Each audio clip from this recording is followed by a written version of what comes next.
All right, welcome back, Red Spotters. I'm your host, Alexis, joined by Alexis Moreno here and Kyle Lira, the show that brings you all of the latest stories coming out of the world of movies. And of course, as we promised in our last installment, we're discussing The Crown Season 5 today, in addition to the wonderfully new, I would call animated classic, Guillermo del Toro's Pinocchio. And that's our episode here on 423, but we've got some big news that shook everyone to their core that broke just today.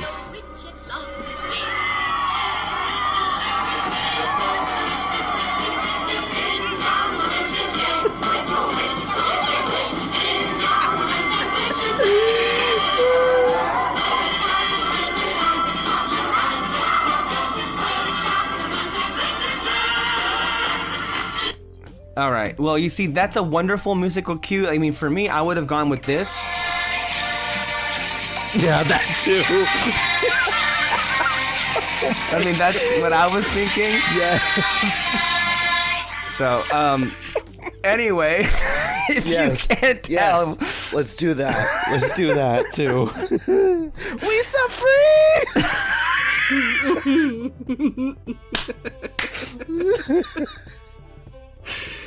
Oh my god. I'm sorry for the people we're gonna be tonight, but listen, you know, it sucks to suck, right? But it also it does, but it also sucks even worse to be, you know, just a despicable, putrid presence that has caused nothing but heartache and headaches and all the kind of pain for 2 whole years. I would even say that this particular individual in some ways led to our beloved Fantasy Fair podcast being shelved for an extended period of time. And look, we try to be nice, courteous, you know, human beings, and not really relish in people being taken down. But, you know, sometimes you just can't help but really relish in someone like this person just being absolutely removed from our lives like a fungus from a toe, and that's exactly what this is. So if you can't tell, Bob Chapek, the most vile person that we have had the pleasure of talking about in regards to the Walt Disney Company, I want to make that clear. Or the displeasure, right? Exactly, the displeasure is gone. Literally a matter of hours ago, we looked at our phones. Kyle shared something, and I thought I was reading some kind of like joke article. And then I opened it up, and I'm like, this cannot be real. And though I go on what's left of Twitter, and then like, oh yeah, people are like, this is real. And like, oh shit, like Bob Chapek has been fired as CEO of the Walt Disney Company. And let me tell you something. He was fired. It was great. There's never been anybody who could fire anybody like me. Let me tell you something. And in his place, and this is, I think, even more shocking than Bob Chapek being dismissed, the return of Robert Iger. The return of the king, sure. The return of Robert Iger, the previous CEO of this company, has shocked everybody. He is now, at this moment, the CEO of the Walt Disney Company. And look, we're going to get into all of our reactions and where we were when we heard this, but like, it should tell you something. The idea that there are like people out there who love this brand, who love this company, who see so much of, you know, the goodness in it, and they're celebrating tonight. Employees all throughout the company hated this man and are celebrating his departure right now. I believe Kyle's drinking wine. Is that what you have, or whiskey and Coke? Whiskey? I've got fireworks going on behind me, if you can't tell, to mark the occasion, literally on my TV. Yeah. Dude, it's a 10-hour loop. For those that are in the know with Disney, it's kind of like when the Main Street Electrical Parade just, you know, vanished out of thin air and then all of a sudden reappeared. It's honestly some of the best shit ever. I would 100% not compare it to that, but okay. If it works for you, Kyle, sure. If that analogy works for you, that's fine. Because That's fine. You love that parade. Just remind yourself that some other person here doesn't really like that parade at all. So that may not be a universal analogy, but hey, what works for you? I don't know. Oh God, it feels so good that it feels so good. It's good for the soul. Knowing that he's gone, and I don't know. How? How did this happen? How did this happen? After, and by the way, I mean, we're going to get into all how. Moreno. Why we feel that way. But like, Moreno, please. Moreno. Old, alone, done for. For real.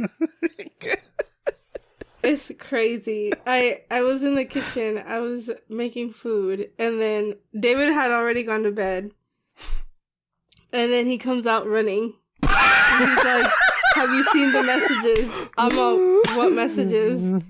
And he goes, wait a minute, he comes out running like it's Christmas morning? Yes, yeah. The British are coming. Like, out of breath, have you seen the messages? And I was like, no. And he goes, Bob Chapek is gone. And I'm like, what? And then I saw Bob Iger's face, and I was like, oh my God. Leave it to David. Leave it to David to spread the word. So how did you like first react to to it happening? I mean, was just like in shock. I couldn't, like, my mouth was just open. I couldn't believe it. I did the same thing. Like, I didn't believe it. And then I went onto Twitter and I was like, no. And then I saw everything and I was like, oh my God. Wild. And immediately thought, can I get my job back? I'm sure a lot of Imagineers and cast members feel the exact same way you do. Can I have my job back? Yeah. Share the same sentiment. Yeah. The thing is that like I was the first person to like because right now I'm in a vacay mode. I have a week-long break, and I was scrolling through the internet, doom scrolling as it were, and lo and behold, I saw somebody said breaking news. Bob Chapek fired from Disney company, Bob Iger to assume the role. And I'm like, this has to be made up, right? This can't be real. Like, that's too good.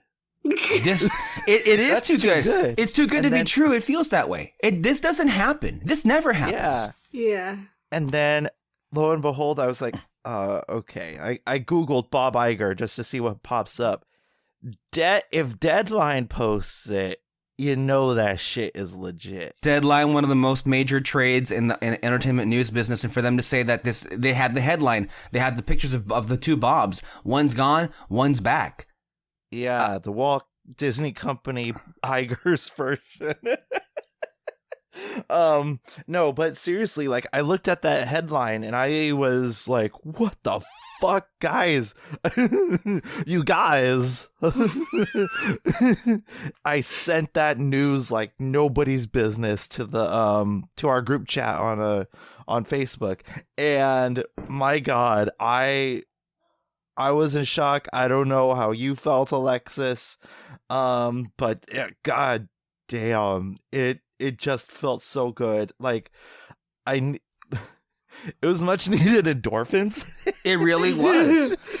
And just for the record, I want to go ahead and read what you sent over from Deadline, all right? After less than a year in retirement, Bob Iger has returned to the CEO of the Walt Disney Company. The board just sent out a notice that Bob Iger is back and recently re-upped. Bob Chapek is out. I am deeply honored to be asked to again lead this remarkable team with a clear mission focused on creative excellence to inspire generations through unrivaled bold storytelling, Iger wrote tonight in an email to staffers. Having handed over the baton as CEO in February 2020 to Chapek, a stunning move unto itself at the time. Remember, That was kind of like, that was quick how that happened back then. And then serving as executive chairman until the end of 21, Iger will be CEO for a second time for the next 2 years, the company says. His mission will be to include in identifying a successor, something Iger had difficulty doing while in the job the previous time. He'd better get it right this time. Fuck, man. Because even he was like regretting picking freaking Bob Chapek, postponing multiple plans to step down during his 15 years on the top job, the final stage of a 47 run at Disney. The board has concluded that as Disney embarks on an increasingly complex period of industry transformation, Bob Iger is uniquely situated to lead the company through this pivotal period, said board chair Susan Arnold in the official statement. Just a couple weeks after a rougher than expected quarterly earnings report by the company. Once an overachiever buoyed by success in streaming, Disney's stock has recently sunk to a multi-year low as executives have warned of weak revenue and profit gains in the year to come, and also hefty expenses for streaming.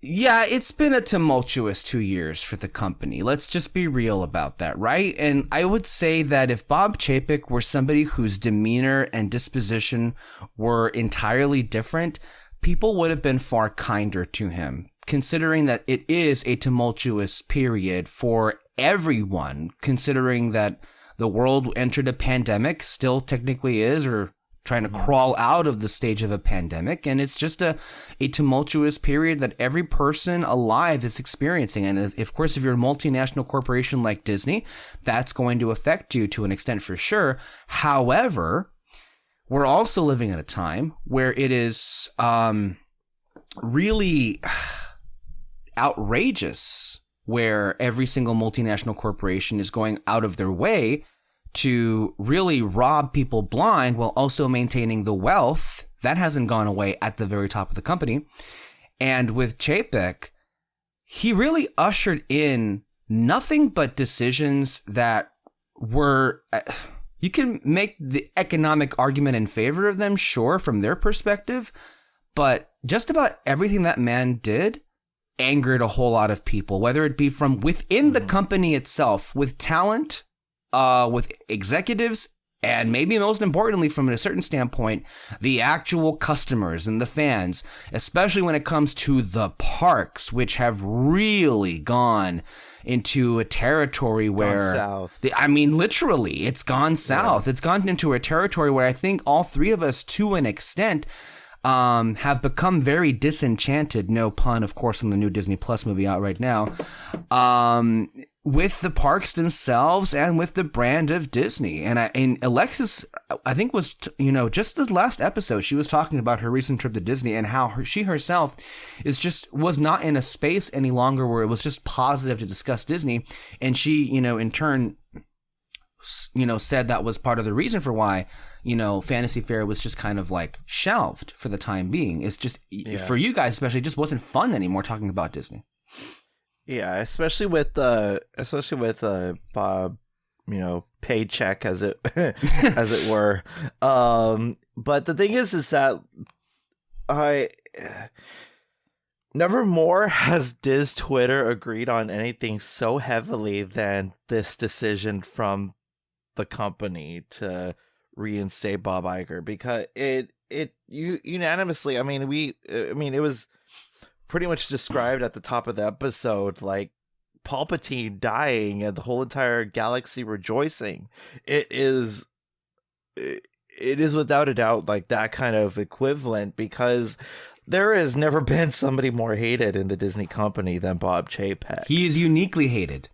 Yeah, and I don't think that everybody's agreed on somebody to hate on this much, and I think that is he made it easy. He made it easy to hate him. He did make it easy. Yeah, of course. Can we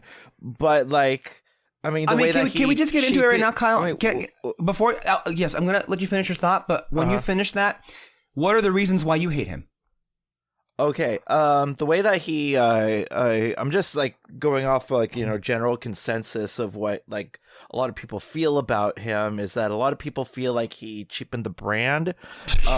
He never understand the fundamentalism that is what makes Disney unique as a media item, and the fact that you have him, and he said this about animation, in general, like nobody, no adults want to watch animation isn't for adults, animation is for kids. And boy, Walt Disney is in himself is rolling in his grave, just like, what the fuck are you talking about?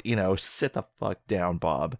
But the reason why I despise the man is because he is a penny pincher, and as a CEO of a big company like Disney, you can't afford to be a penny pincher, and you could clearly see with all the stuff. I mean, the biggest announcement out of like the parks department was a bakery coming to downtown Disney with D23. Hey, don't forget about the rumored seating coming to Tomorrowland. Wonderful, fantastic. But just the sheer but that just says it all, right? I mean, the biggest announcement out of D23, out of the parks department, is a fucking bakery is being opened, and not even a Disney bakery. I mean, if that doesn't scream what's the main fucking problem of what's been going on at Disney since the Chapek regime, I don't know what does, because I don't feel, because of course Disney's a business, and business is business, and I fully understand the the value of what makes a business run. But the thing is that you could have both. And Eisner and Iger have both displayed that you could have both. But the thing is that Chapek was more focused on the bottom line more than anything else, and that really hurts a company in terms of like entertainment, because the thing is that entertainment is not. It's not cheap, you gotta shell out the money here and there. And with that being said, you have like, for example, look at what Iger did versus Chapek. What did Chapek do in the whole thing? Well, what did he do? I mean, literally, can you name? Sure, yes, go ahead.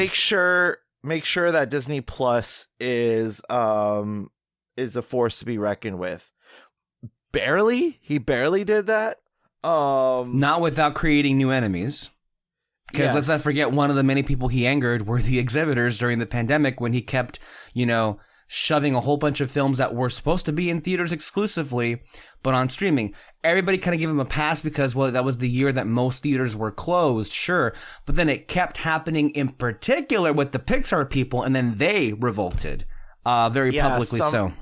A company that Iger held dear to his heart, a company that has won many Oscars for the Disney company. Yeah, and he firmly believed in Pixar animation. Pixar was the first thing Iger did. Yep, he snatched that right up off the bat.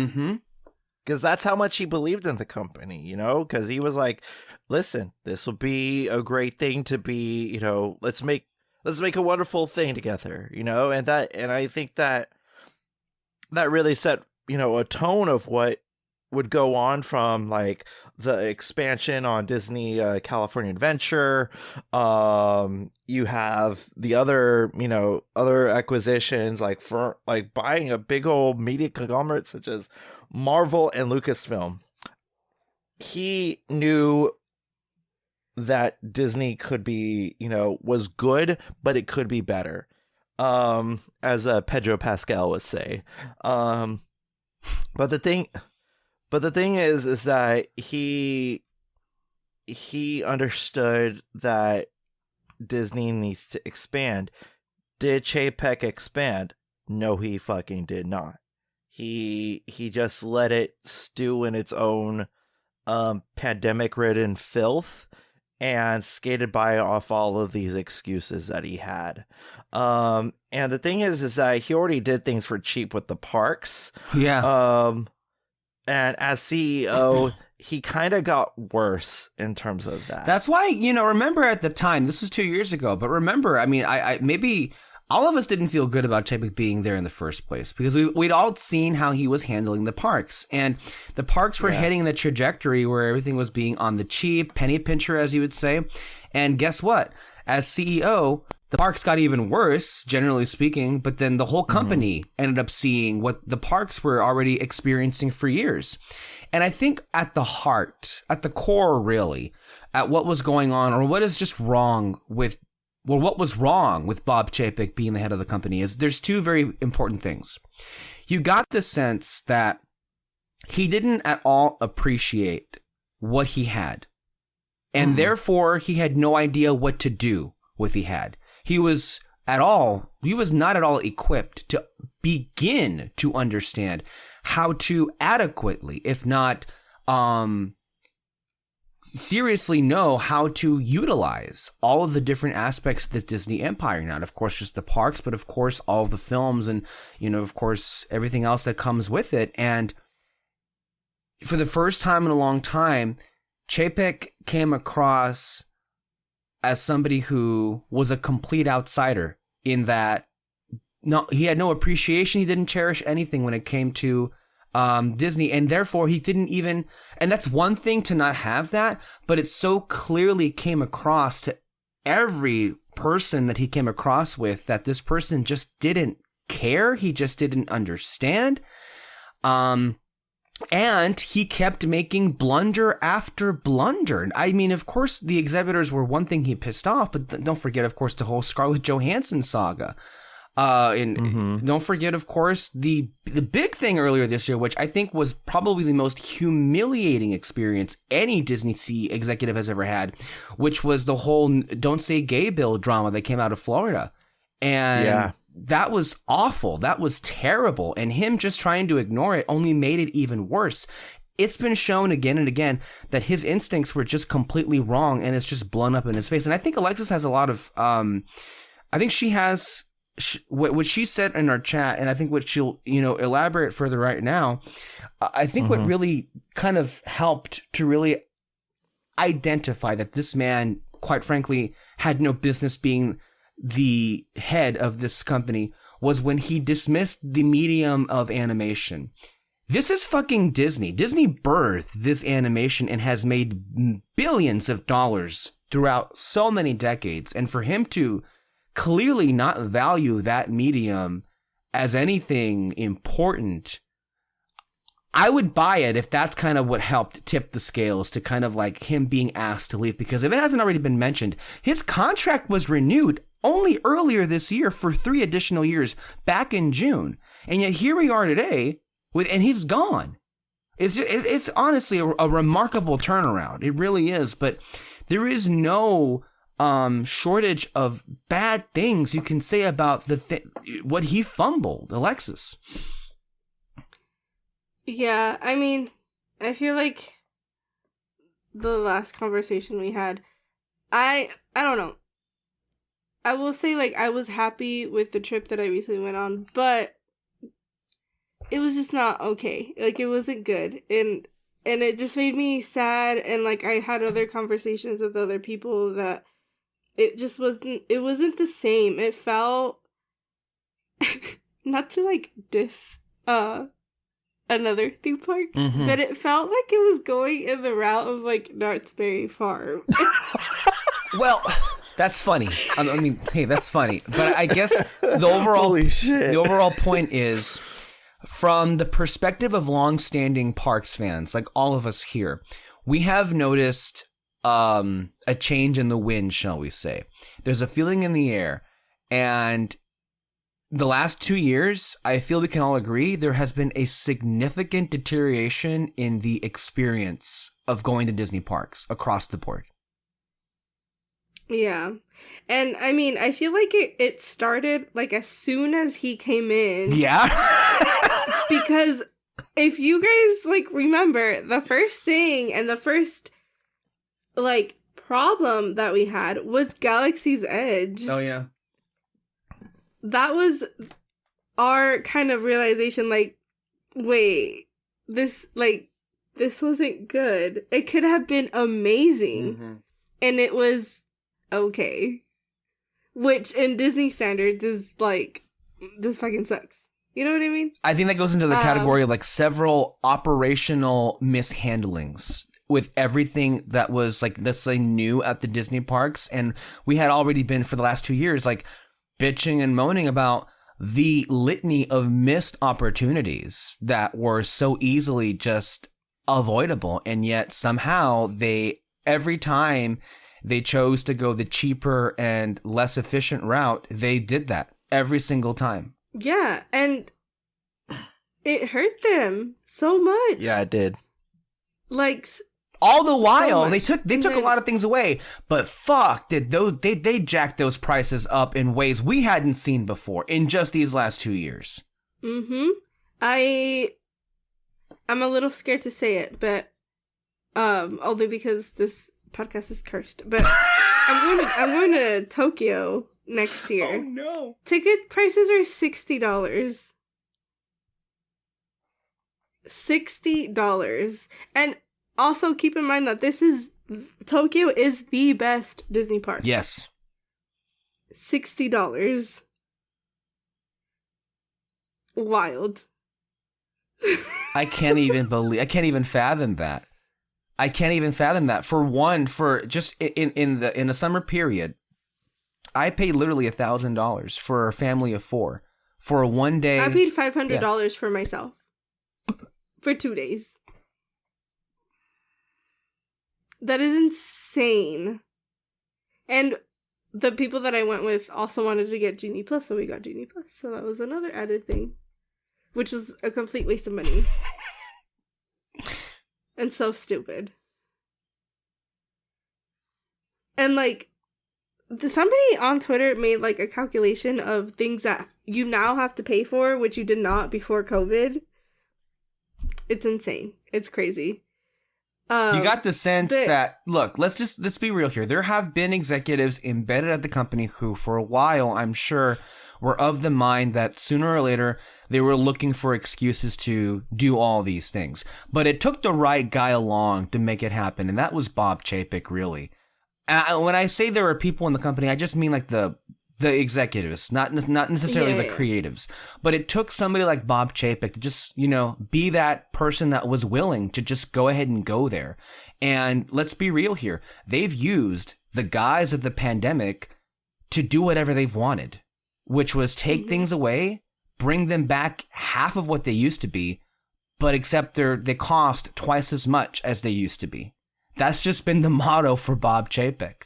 The level of which he has humiliated several cherished institutions at the Disney Empire, knows no bounds. That's another part that I just don't like. Well, okay, let me go back to the parks thing. Yeah. Well, with the parks, I meant the Disney Imagineering has been humiliated these last 2 years. With the parks, like, now, I think, like, the biggest mistake that he's done, and I mentioned it last time, is he did not bring back the people who had been working there for years. Yes. And instead brought new people and paid them less. Because they were cheaper. Yep, exactly. That is crazy. Like, these people were there, or these people have been there for years, over a decade, over 2 decades, since the park opened. Right. Like, and a lot of these people, also keep in mind, some of these people would live in their cars because of the wage. Yeah. But they loved their job. Yeah, they did. I don't understand why you wouldn't. Just real quick, as a brief aside, that isn't to excuse the idea that living wages aren't a thing at Disney it's or horrible. Bob Iger's reign. There was already a long-standing issue with them refusing to raise wages. Since not Walt excusing Disney. any of that. Yes, of course. Yes, it's known. And not saying it's okay, but I'm saying, like, people loved working there. Right. I loved working there. Yeah. And after COVID, it did change so much. The way that the values that they had, not saying that they necessarily changed, but with new people comes a change in culture, and I think you yourself spoke to what you experienced. Did you tell Kyle that experience at Space Mountain? Just what I texted you guys. Oh, okay. I don't know if Kyle remembers. I didn't tell him because that's a firsthand. Probably that's a new guy. Because Kyle, basically, she was like downright disrespected every which way at Space Mountain by a cast member who really could not like care for her existence and couldn't wait. And he even sassed them to her face as they were walking away from them. It was crazy. It was rude to begin with. Yeah, it was very rude. And like, and it wasn't just because it was Disney. I've never experienced anything like that at any other theme park, and I go quite often. Yes, that's well established. You go to Disney often? Nah. Oh yeah. Well, she goes to theme parks in general often. Yeah. So it was and then. Yeah, the layoffs, I understand, Disney was not the only one to do layoffs or whatever. Mm-hmm. But the amount of people that they let go and who they let go, which comes in the whole Imagineering department. Yeah. That was insane. Like, well, this whole idea to banish them to Florida, to like put it under the guise of like, oh look, here's this wonderful new building, but we're gonna move you from California to Florida, objectively the worst state in the country. That won't even be around for 50 years. That's crazy. Don't forget Joe Rohde retired during this reign. Yeah, cool. Retired, quote unquote. Yeah. Watch, he comes back next.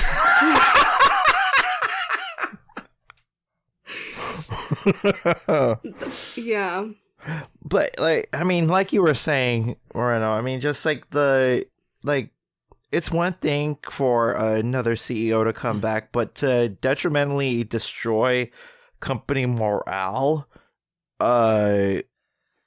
yeah, company morale was at an all-time low, Kyle, as you were saying. Like, nobody was seemingly very happy. And, I think I alluded to it earlier, but, like, the drama got even worse after the Don't Say Gay stuff, because then the articles came out and the war of words between Iger, the predecessor, and now successor, hilariously enough, and Bob Chapek was very public. That was a very public falling out, the likes this company has never seen before. Yeah.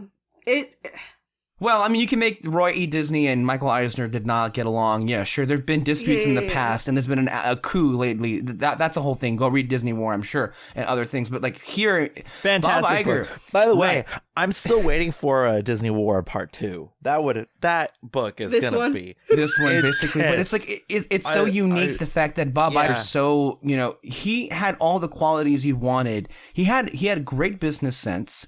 Now, does it always translate to amazing creative decisions? Not necessarily, no. But more oftentimes, I would say it worked out than it did not. Yeah.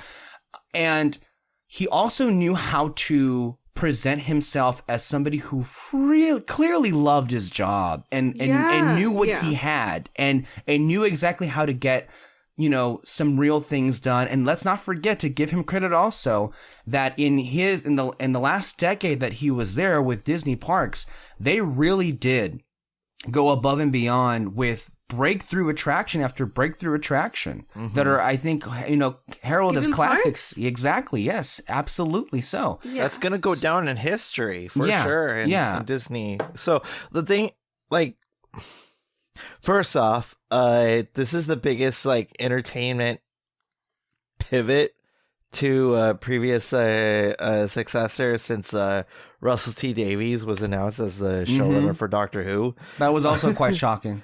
I was like, excuse me. So Russell T Davies is the is in charge. Taylor Swift is coming out with all of her old shit again.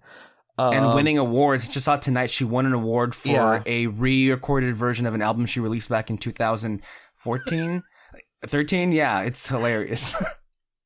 Paramore and My Chemical Romance are back. And now Bob Iger is the CEO. Don't forget Donald Trump. 2024. No, let's not talk about that. Is this 2007 again? Are we in 2007? We might as well be. There's a new Enchanted film out. I mean, there we go. There we go. It's 2007 all over again. Excellent, yeah. But anyway, I like this whole Iger coming back situation. I think and it's 2 years. 2 years. I think it's gonna be more than 2 years. I think because honestly, I'm gonna be. Listen, I love him. Mm-hmm. He has his faults, but I honestly hope it's not more than 2 years because I think that he desperately wants to retire already. He wanted to, but I think it also. But listen, to leave for so long. He was retired, but doesn't that even say how dire things were? How much more that he considered to come back? That's an admission that he knew things were bad. Yeah. And look, but one of the many feel faults. Bad for the guy. I want him to rest. I do, but let's be real here. One of the many faults was he's the guy that handpicked Bob Chapek. Yeah. So, Mr. Iger, I would hope that you. Okay. He's coming back. My bad. Sorry, guys. I picture Bob Iger today as King Viserys when he's walking to the Iron Throne. Oh my god! With the fucking mask on.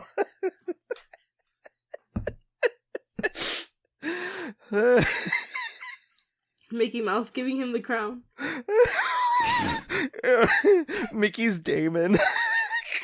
Oh my god! Can we talk about the memes that have already come out in response to this? They have been amazing. My favorite was the last one that I sent. What? Somehow Iger has returned. It was dude. The one the that layups start with Chapek apparently. Yeah, the one that Kyle sent was hilarious. Of with Thanos, you could not live with your own failure. Where did that lead you? Back to me. I love that. Everybody's claiming it's a Christmas miracle. It is a miracle. Whoever thought this would happen? And again, no one's saying Bob Iger was perfect, but at the very least, you can tell that this guy loved his job and he knew what he had. My favorite reaction out of this came from at Super Weenie Hut Jr. By the way, great Twitter handle. I can see white smoke rising over the Magic Kingdom right now. A new Bob has been selected. Oh, by the way, I love the reaction that you sent to me. Get down on your knees and tell me you love me. I love you.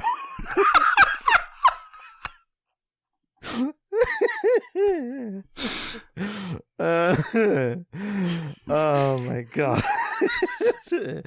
But think of all the good times we've had with Bob Chapek. Like that time we found out he was losing his job.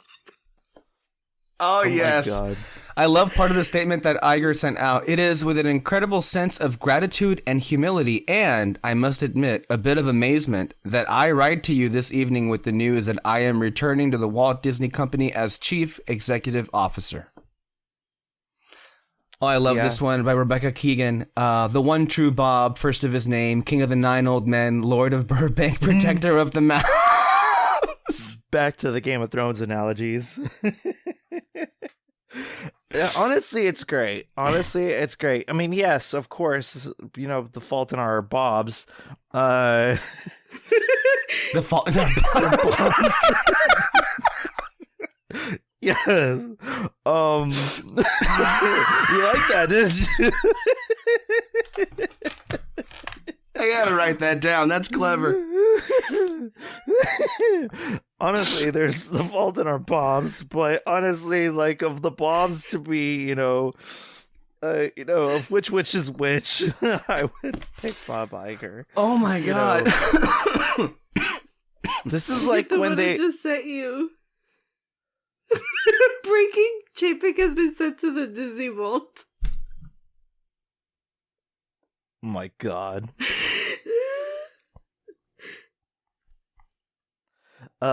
But anyway, so Wait a minute here. I'm happy to, but just to be clear, what I read, I want to make sure I read this carefully. I read this correctly. He was offered the job today or yesterday, and it took him. That's what I read. I don't know. I think it was either like yesterday, and then he accepted today. Right, and it took him like all of 12 hours to say yes. That's so fascinating. They couldn't let Chapek have 1,000 days in office. What happened? What changed their mind? That's what like people are like saying. Like, what happened that they're announcing this on a Sunday night at whatever? Very they random. said you need to go. Very random piece of news. Okay. Strange World is coming out this week. Thank you for reminding me of that. Could that be it? Well, maybe in part, but I feel like that animation comment was pretty horrendous, I would say, for a company that makes a lot of their money off of animation, including, of course, motion pictures. Kyle, you asked me a few days ago when we went... Can I read this? Yes, go ahead. It's going to make me cry. This is Bob Iger. I know this company has asked so much of you during the past 3 years, and these times certainly remain quite challenging, but as you have heard me say before, I am an optimist, and if I learned one thing from my years at Disney is that even in the face of uncertainty, perhaps especially in the face of uncertainty, our employees and cast members achieve the impossible. And in just a statement, that's a lot more than Bob Chapek ever did for them. This is such a night and day thing. It's right? It's like when after it, the vibe that this is giving me is like when Biden was announced as president. Like, you got that like overwhelming sense of relief. Don't forget, man. There's some things we can't forget about this particular era of that. I'm thankfully we can move beyond. But like, it was demoralizing, I would say, to Pixar to have their films just go to streaming, and then of course the one that goes to theaters ends up being Lightyear. And again, it tells you again they're misplaced priorities in that Bob Chapek took a look at that movie and was so confident that it would succeed. That part of the rumors that were out there was that he was planning or hoping to do a full-scale makeover of Space Mountain and Tomorrowland themed to the Lightyear film that no one can even remember. And that came out earlier this year. I mean, was it embarrassing enough when they had an Imagineering panel and a Parks panel, I should say, and they were like, well, guys, here are some concepts that we're thinking about. Let's have a talk. Huh? I love how like D23 was treated like a workshop session. That was horrible. I was saying, Kyle, you asked me when we went to go see Pinocchio, I think a few days ago, about Strange World and what's going on there. He only had the offer for 12 hours. Yeah. Until he accepted. Yep. Mm-hmm. And in which case, and I wonder if they let Chapek know that this was in the air. Once Iger accepted, I read, they called him and they said, "You're fired." I'm the best firer. Let me tell you about firing people. I fire the best. Man, it would have been so funny if they actually called the former president to to actually do like a little like voiceover thing, because that would have been funny. You asked me, Kyle, about what it was about Strange World that the company very clearly feels as if they're not even promoting. And this has been something that's been in our minds for months now. We've noticed that this has been a thing that we always know that come November time, more often than not, there's a Disney animated film that comes out. Mm-hmm. And for whatever reason, this one seems to be one that's kind of been forgotten about, at least in terms of marketing. Now, there is speculation, of course, the fact that there's a lead LGBTQ character, and of course, that always has drama, unfortunately. But I would say, if I were to suspect what was happening, and maybe the fact that Chapek himself doesn't consider animation to be that big of a deal, that could be your answer for why it wasn't promoted anymore. I love that they're adding openly gay characters like Thanos with his Infinity Gauntlet. Alexis? Um, You had something you wanted to say? yes. Somebody wrote, Bob Iger just sent a company-wide email telling all employees to print out their 10 best pages of script and bring them to the 15th floor of HQ by 1 a.m. for review. Is that real? I think so. Wait, read it. Say it again. I think it's real. Read it again. Bob Iger just sent a company-wide email telling all employees to print out their 10 best pages of scripts and bring them to the 15th floor of Disney HQ by 1 a.m. for review. Man, this man just knows optics. He knows how to do this. Like, he just knows how to make a good impression. Wow. Anywho, that could be your answer, Kyle, but also I would suspect that considering how aggressive... It's basically Biden reversing all of the Trump administration right bullshit. But to answer your question really as to like what's going on with Strange World, you know, considering... So Bob Iger's 3 years of Disney Plus run out too, huh? That's clever. That's clever. Chapek has been aggressive in like prioritizing Disney Plus at all costs at the direct expense of the theatrical vertical. Mm-hmm. I guess to me what I've always suspected was he figured this is not going to do that well anyways, considering how poorly Encanto did. Let's not put money into it. Let's just have it in theaters for a month, and then we'll do the Christmas Day model where we'll drop Strange World on Disney Plus. Because that worked out a lot for Soul and for Encanto in the previous 2 years. If I were to guess, I'm thinking he was thinking that's what they were going to do. What did you guys think about Strange World and the lack of push from the company? Well, I haven't seen Strange World yet. None of us have seen that movie. It's not out. No, because the way that you said it, it was like, what do you guys think of Strange World? What do you think of this situation? I'm just trying to relay this thought while being interrupted by you two with like other things. So if you don't want to respond, then I guess we'll just move on. No, go on, Myrna. Go on. I wish the movie good luck.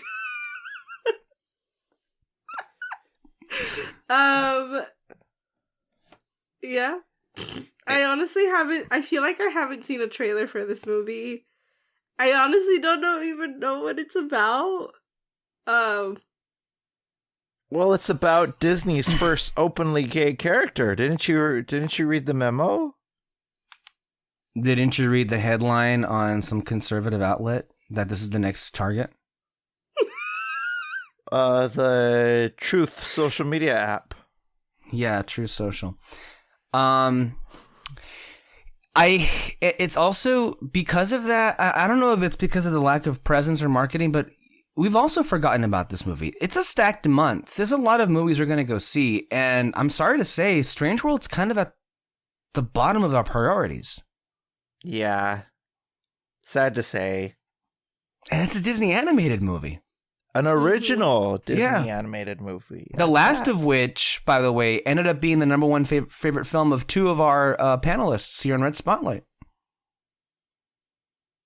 So it's not something to sneeze at, you know? It's a Disney animated film. Yeah. I don't know. Iger has a week to market the shit out of this movie. No, I guess it's. I think it's kind of it's baked in. I think we know what it's going to be, and it's not going to be pretty. It's too late at this point, unless you just like it's literally too late to even move it. It's going to be what it's going to be. Too late to apologize. Yeah. I hope that. I don't know. I guess like my biggest hope for him coming in is that he repairs that relationship with Pixar. Yeah. And the Imagineers. Because they got the biggest hit, I think. I mean, granted, my store closed, but I feel like that we all knew that was coming. No, anyways. that's the third priority.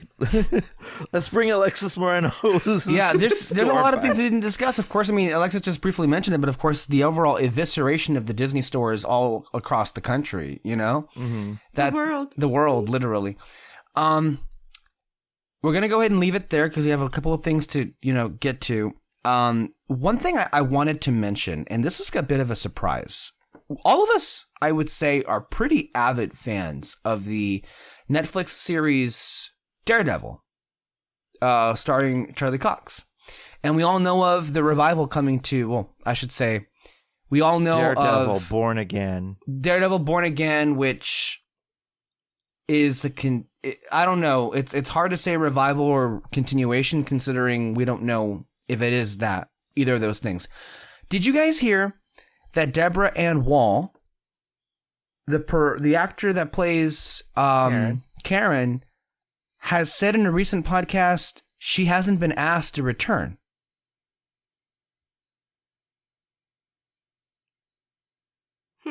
Daredevil Born Again is going to have 18 confirmed episodes. And they're about to film. It comes out next year. And she hasn't been asked to come back. So does that mean she's not coming back? And how do you feel about that? Because that seems pretty shitty to me. Let alone whatever, like...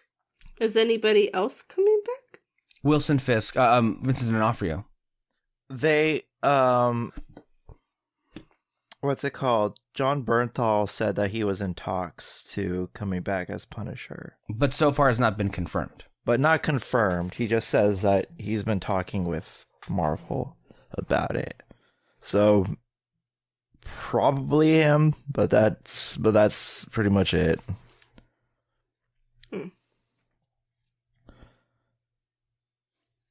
I mean, I feel like it was kind of expected for not everybody to come back. It sucks because obviously, like, they're what made us like the show. Right. What do you think this means for what this new iteration is? Is it a reboot completely then? Detached at all from the previous series, you would say? Yeah, I think so. I don't think it's like an origin story, but yeah. It feels like it, at least. And also, like, another thing to put in consideration, it depends on what kind of arc they're pulling from in terms of comic book sources. You know, because, like, for example, like She-Hulk, the whole entire arc that she went through was based off of, I think, like 3 different comic book runs. Sure. That happened with She-Hulk. So it does, I think it's a solid mix of the two that they're both ignoring, but also they're focusing on another arc that was already published in the source material. So okay. I think that it's a good mixture of both. What have you guys made of Damien Chazelle's new film Babylon's reactions so far? First of all, there is a new Damien Chazelle film coming out called Babylon, the trailer of which I'm sure we've all seen with Margot Robbie, Brad Pitt, and others, of course. Tobey Maguire had a little bit of a cameo in that trailer. It is considered to be an awards contender, and the reactions came out, and they are among the more polarizing reactions to any film I've ever seen. Literally down the middle of, like, they love it, and this is awful and terrible. Do you guys look forward to this film? Yes. More so because of the reviews. It is. I checked the runtime. It's 3 hours and 8 minutes. God damn. I feel like I was already, like, looking forward to it. Because it's him. Of course, yeah. But yeah, after seeing the reviews that you sent us, interesting. Interesting, yeah. I was already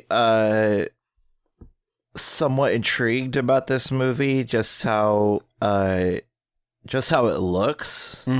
Because it looks bombastic, and I like bombastic. It looks like Damien Chazelle is tackling tackling the Baz Luhrmann genre by the looks of what the trailer gave us. And I'm a big Baz Luhrmann fan, and it looked like one of those movies. Had I not known, I think that would have I would have confused it. I'm like, wow, Baz came out with two movies in 1 year. But yeah, so I like how bombastically big and ambitious this looked. So I was already somewhat intrigued with the film even before the reviews came out. So I think that I think it was interesting, going in. So hopefully it's good. Hopefully I like it. Yeah, there's a lot of hopes, that's for sure. I have to say, yes, the polarization aspect of these reviews do make me excited, but they also do make me worried, because some of the negative things people had to say are not great in terms of characterization. And I feel like that's kind of key in terms of the films that I love. And if that's an aspect of the film that's lacking, I suspect that's gonna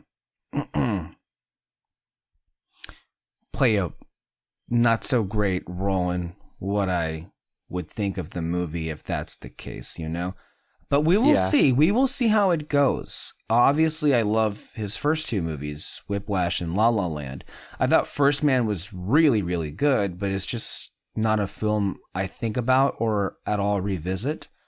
Even though the Justin Hurwitz score, first of all, Justin Hurwitz score is magnificent. Oh, by the way, all three of the films. Recently, I rewatched Whiplash just because I wanted to watch the end specifically. But then 8-year-old movie, by the way. Yeah, but then I got enveloped in it, and I was just like, "Damn, this is some fine work." Mm-hmm. And won 5 Oscars. The performances of Miles Teller and J.K. Simmons are fucking electrifying and shit, and the drum work that Miles Teller does is pretty fucking fantastic. And that's coming from a drummer myself, just seeing the dedication and actual blood, sweat, and tears going into the work. So I mean, it's La La Land, I haven't seen it in a hot minute. But from what I remember liking that movie a lot. So yeah. Mm-hmm. Okay. Well, let's go ahead and move on to our first review here today.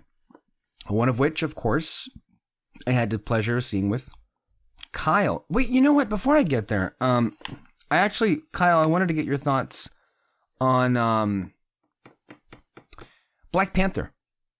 Black Panther? Yes. Okay. Black Panther. Wakanda Forever. I'm not Peter. I'm not going to pull up Letterboxd and give you the whole spiel. But the thing is that, and I mentioned to you when we were in the car talking about it. But the thing is that this movie had everything going against it. And it had, enough so where this movie kind of had to be good, and it came out of, this horrible tragedy that is, Chadwick Boseman dying, and you had that aspect coming into it, and lo and behold, this movie felt like you were going to a funeral, in some ways, and it felt like you're in a wake and you're in a service, and even at the end, it just felt, giving a metaphorical moment of silence for the man. It just felt, it's the most somber of the MCU movies. But also I feel like this is probably one of the most hopeful of the movies as well. This is probably the best. I might get hate for it. I don't know. But I think that this is probably the best MCU movies since Endgame in terms of like how it's made, the heart behind it, and the way that a lot of stuff went into it. And you know, there's actual direction in this movie that I absolutely adored. Now I know that, you know, amongst the panel, I know that you guys would probably disagree and say that it's probably Eternals. I'd say Wakanda Forever, I would say, is a comfortable third favorite for me post Endgame. I would put Eternals and Thor: Love and Thunder above it, personally speaking. Okay. But for sure, Wakanda Forever succeeds from a craft standpoint where many of those films just fell by the wayside. Yeah, and I think that it's a better film for it. And, you know, the way that Lupita, Letitia, Denai, and Angela, they all stepped up, you know, and the thing is that a lot was on their shoulders. A lot, you know, more so than any other MCU actor up until this point had to do because of the unbearably heavy weight that Monsieur Boseman's death carried. And the thing is that I loved that these characters actually got to live in the world for a little bit, you know, instead of just like boom, boom, exposition. Oh, don't forget, we have like 10 other movies planned kind of thing. And honestly, that's great. And with that being said, I think that it was more striking, and honestly, a controversial opinion, I think that this movie supersedes what came before with the first Black Panther. Oh, quite easily, I would say. Because I think that this is I think a little bit more focused. I mean, I do have my issues with this movie for sure. But the thing is that the good superly, I don't know if that's a word. Going back to Greg Bigley. Let me tell you something about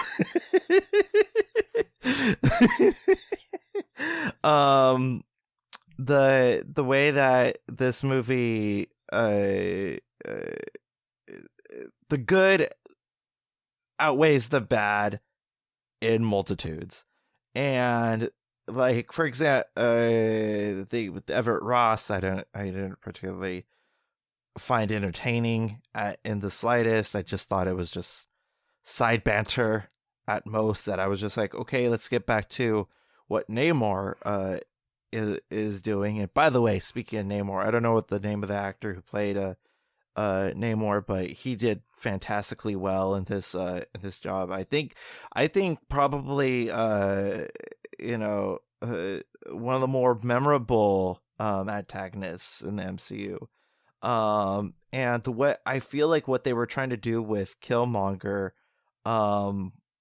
was done better with Namor, you know, in terms of it's like having something political to say, I guess, but also being its own entire entity all in itself. I think made it that much more valuable in terms of what you have as a movie. And when you have that, and by the way, the clear imagery of this kind of race war going on against colonizers, I think is a very profound thing, and something that's not often talked about in terms of you know, these POC kind of storytelling, you know, kind of bit in movies these days. And I think that it's nice that we're seeing a different side to this whole entire argument too. And he kind of wins at the end. Which I think is pretty refreshing as well. My dad, he went into Infinity War alone in the Philippines when he was vacationing, because he had some time to kill between visiting family and whatnot. And his review was this: I loved it because for the first time you see the bad guy win. He said, I'm tired of these fucking Avengers, winning all the time. It's not fun anymore. And when he came out of the movie like that, it was just it's a clear example of why this movie could be perceived as one of the better ones in terms of where it is in making a dynamic antagonist. And I don't want to overtly call Namor a villain, because I don't think he's a villain in this movie. He's more of a catalyst of a broken system, and I think that I think that's more interesting. I think that's more interesting in what they do with this kind of villain, and especially with the MCU movies. Like, even as much as Christian Bale is trying, even he could fall into some, those kind of traps where it's very there's like some sort of tragedy behind the villain, but beyond that, what else is the character? So I like that this movie goes beyond just, oh, he's a bad guy because tragic thing happens here. And with that being said, you kind of feel for him as well. And the thing is that with Michael B. Jordan's character, you don't really feel that in here. So I think I think that's a great balance between the two. Now let me tell you about Letitia Wright. Fucking idiot she is. I'm gonna say that right out the gate. I don't agree with her ideals. I don't agree with her as a person. But man, I would hate to be her in terms of the weight and the gravity that she had to take on as, the spoilers, by the way, the next Black Panther. I mean, that is no easy feat. I wouldn't want to be in that position because it's so gargantuan and it's so huge in what you in what is given, and she pulls it off really well, I gotta say. And most of the movie's focus is on her, and I think that is I think that's a bonus. I think that's a bonus, and she kicks ass. She kicks all sorts of ass. Badass, as my counterpart Jason Momoa would say. But she did amazingly well in this movie, and honestly, and Denai Carrera, holy shit, Angela Bassett, my god, Lupita Nyong'o, fuck it, I mean, all of these ladies, and I love how much of like a girl boss movie this was. I mean, what Black Widow was trying to be in terms of saying, yeah, look at us, man, I feel like a woman, quote the great philosopher Shania Twain. This movie I feel is the best female representation in the MCU by far and away. It's probably the most times that they kick ass. So by the time the most they give them their own regency, other than look at, we're a female character, so I think that was really refreshing as well. A lot of things that Ryan Coogler did in this movie were I think a bonus, and the writing I think did that. Going more to spoiler territory, the thing that I did not was not thoroughly entertained with, or like or just had a remote interest in, the introduction of Riri Williams. I think that's her name, as Ironheart. And I think that this plot line, yes, it was needed, as your MacGuffin, so to speak, but I think that scientist could have been anybody in the MCU. I mean, fuck, it could have been Peter Parker or whatever, and it would have been just as serviceable. It could have been, it could have been Bruce Banner. Wouldn't that have been funny? But I think that that was, a detriment, because like this is supposed to be your introduction to a big character that's gonna be leading one of your films, and for her to be kind of nonchalantly introduced like this, I think that there should have been a lot more pomp and circumstance, much like the fireworks that's displayed behind Alexis Soto here. So I think that it would have been a lot better if Riri was, if they were going to introduce her, like rework her, I think that they could have done like one more draft with at least her character, and I think that would have been a better fit to what they're trying to do with her. I like the fact that she is a young girl, much like Shuri is, and so you had that camaraderie, and how you had Ramonda, I think that's her name, Queen Ramonda of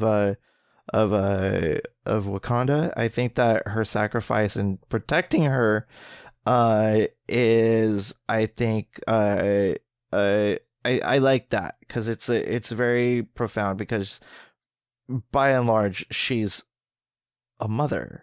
She's a mother, and she's gonna kick in those maternal instincts. And I love how, like, despite everything, despite how, like, this is what's keeping the enemy from destroying everything that you love, is I love that that no matter what, she still protected her, a random stranger, which I think was a profound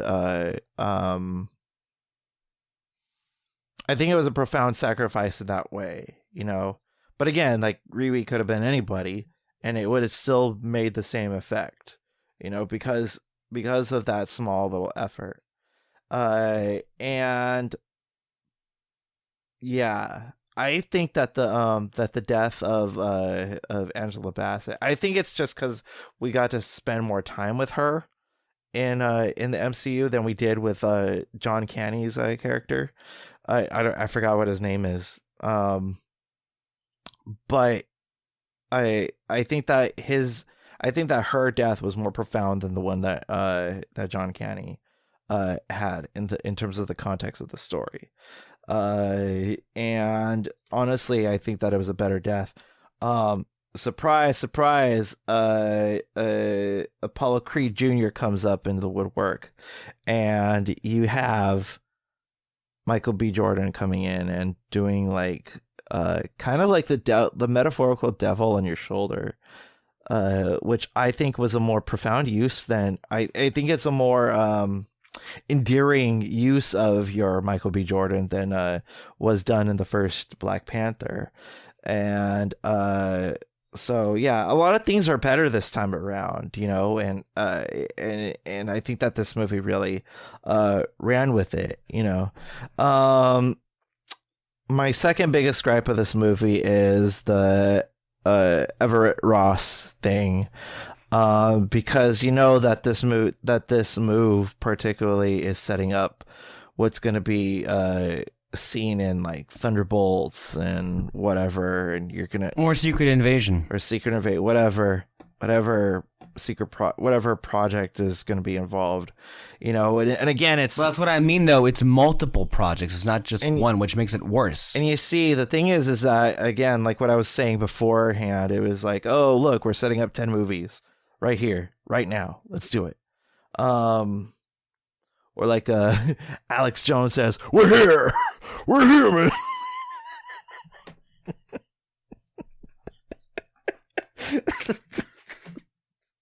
I'm sorry. This is what happens when I'm left up to my own devices here.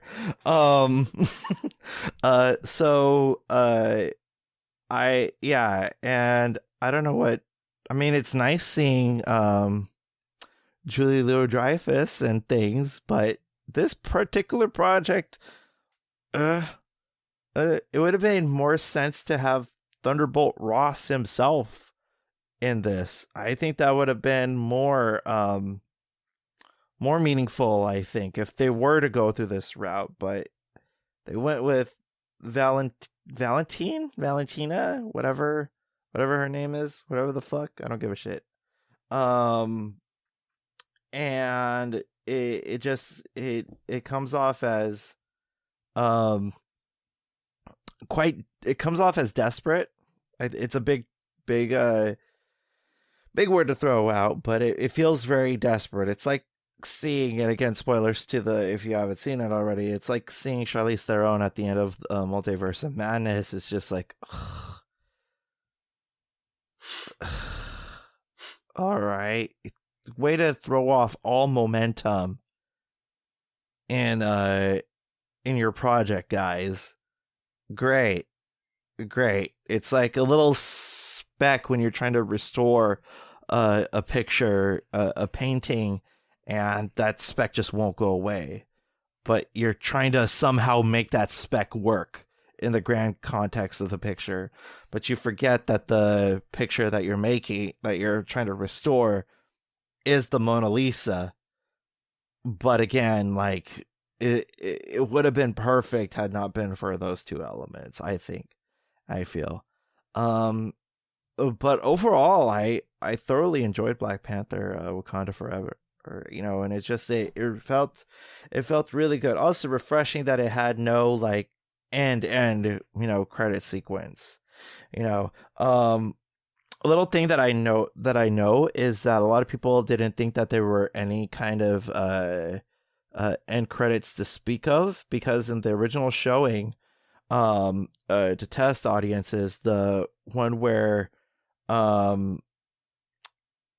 Shuri meets T'Challa Jr. at the end of the thing was tagged at the very end of the movie. And then roll credits. So a lot of people didn't think that there would be a mid-credit sequence. I like that they saved that for like the end stinger of the credits, because it let the moment of silence for Chadwick Boseman to have a little bit more weight to it. And also, I really liked what they did, because like Marvel sometimes like switches up the Marvel Studios intro logo, whatever. And I really love what they did for Chadwick in this one. I think that was beautiful. Made me kind of choked up.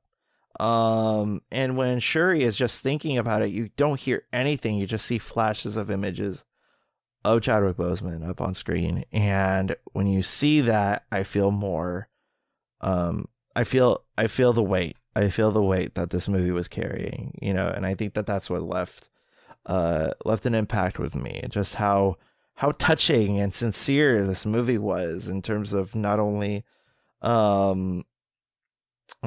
past messages that they're trying to do with this incarnation of Black Panther, but towards the actor in itself, who was, who tragically was, left this earth way too fucking soon. And so, with that being said, it just, I think that I think it carried a bigger emotional punch, post Endgame, in terms of where the MCU is. So, yeah, I think, yeah. I mean, that's all I got on the movie. I don't know if you listeners, aka Sergio, are listening to this, which most likely you are. By the way, happy belated birthday. So yeah, I think that I liked it. I thought, I liked it as somebody on the panel says. Or used to say. She hasn't said that in a very hot minute. Mostly like, what is there to be like? I liked it as but yeah, I think that it really, I think it packed a punch. I think it packed a punch, and it's a refreshing packed a punch that I think Marvel needs. Because there's been seldom projects that has done that since the Ultimate punch in the series. So yeah, Alexis Soto, what do you think about what I said? Do you yeah, agree? a lot of Do the you stuff that I disagree? agree with, yeah, a lot of the stuff I think is more in line with the review that Alexis and I had last time. I think one of the more interesting aspects of this movie is to see how it's going to age. Like, how are we going to feel about this movie just in a month from now? Yeah. Or by the time we get to around March or April, and that's usually the time of the year where we have our like top 10 lists. It's going to be really interesting how the film ages at that point. Mm-hmm. That's what I'm really curious to see. Before we move on, I do have a couple of questions here. Have you finished Turning Red?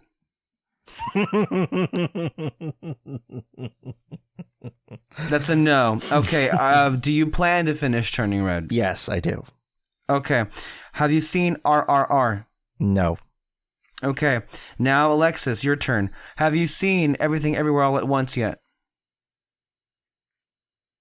Damn, everybody's getting in the hot seat. Okay, today. Alexis, have you seen Nope yet? No, but it's on HBO now. We have it purchased. What do you mean Oh. it's on HBO? It's been on the Voodoo Movies Anywhere thing for like a month I don't have already. that on my thing. What do you mean you don't have that on your thing? Everybody should have. It logged me out, and then I just never asked for the thing again. Then ask, and you shall receive. That's how these things work. Kyle went out of his way to purchase the damn thing. It's there. I loved it that much. Oh my god! It's like, oh, I knew it. I also don't have a Fire Stick anymore. My parents took it from me. That, damn, Those bastards. that's bad. You guys got to see these movies. I don't know what you're waiting for. I don't know which one of you is worse. Like, Excuse me. I mean, excuse me. Everything Everywhere and Nope are among the best films of the year. They are. They really are. I mean, it's just that. I mean, there's no excuse. Considering how much we've been raving. If Peter were here, he would burn an effigy. I barely have time to watch the things that we're talking about today. That's true. That's true. And you should be commended for watching as many things as you do. Now, it's just one or two things in your exception, that's for sure. But it's just like, I just want to remind people because you should watch them. But at least we've all seen Top Gun Maverick. It's great. We love it. So there's that. To the danger zone. And since we're on that, what have you? I discussed this with you, Alexis. I haven't had the chance to say this to you, Kyle. But there is serious conversation in that movie getting not only a Best Picture nomination, but there is now serious talk of Tom Cruise sneaking in there for a Best Acting nomination. How do you guys feel?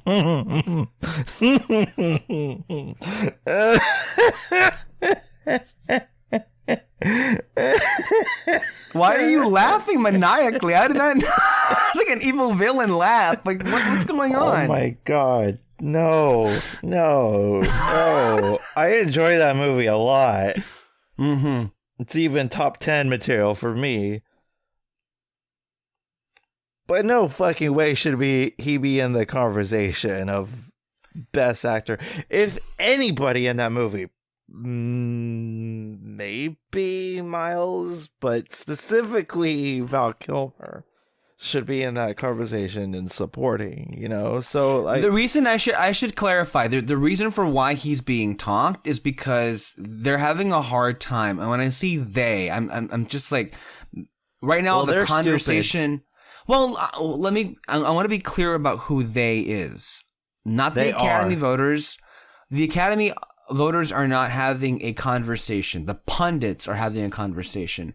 And the race for Best Actor is difficult to fill with 5 slots. Everybody knows Brendan Fraser is going to win. So now it's like, who are the other people filler. who are going to be... Right, that's the thing. It's like, we got to fill in 5 Is he slots. even gonna go?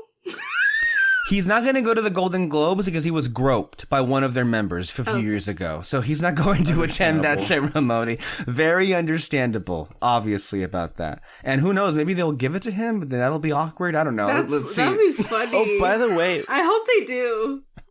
Only because he's gonna be like, "Fuck you." yeah, Yes, Which Kyle. I hope he does. that'd be awesome. I mean, he kind of already did, but Everybody will eat that shit up. It'll be more talked about than the Chris Rock. By the way, that feels like it was like eons A million years ago. Yes. The Chris Rock, Will Smith bullshit. It's a million years ago. And one of the things I didn't mention because it's so safe, it's so vanilla, but I guess I should be somewhat grateful there's a host. Jimmy Kimmel's back to host for a 3rd time. That's the definition of safe, probably. Jimmy Kimmel's back. Bob Iger is back. Damn. A lot of people are back. It's good to be back. The other two that are for sure in the nomination, I would say Austin Butler in Elvis and Colin Farrell in Banshees of Inisherin are the ones that are filling up the roster. And so we're having a hard time finding 5 slots for that. I just wanted to ask about that. Robert But Pattinson there's as the the thing. Batman. Here's the thing. Well, thank you for that's a great segue because here's the thing. There are like Top Gun Maverick, I think, can seriously get a Best Picture nomination because people love the film and it made so much money. And it's playing well with that audience that votes for the Academy Awards. Here's the thing. And it may make this moot. At the moment, nobody really knows. Like, there's actually a number of open slots for Best Picture. Oh, There's now wait, 10 of them. wait. Before I forget, when does The Whale come out? December. Sometime in December. We're not sure of it yet. Okay. I want to fucking I see can- that because that's on like one of the top of my lists to watch. Well, of course we're going to go see that movie. I believe it's A24 that's distributing. Oh, the national release is December the 9th. December So the pretty soon. 9th. Yeah. December the 9th. So that's pretty soon.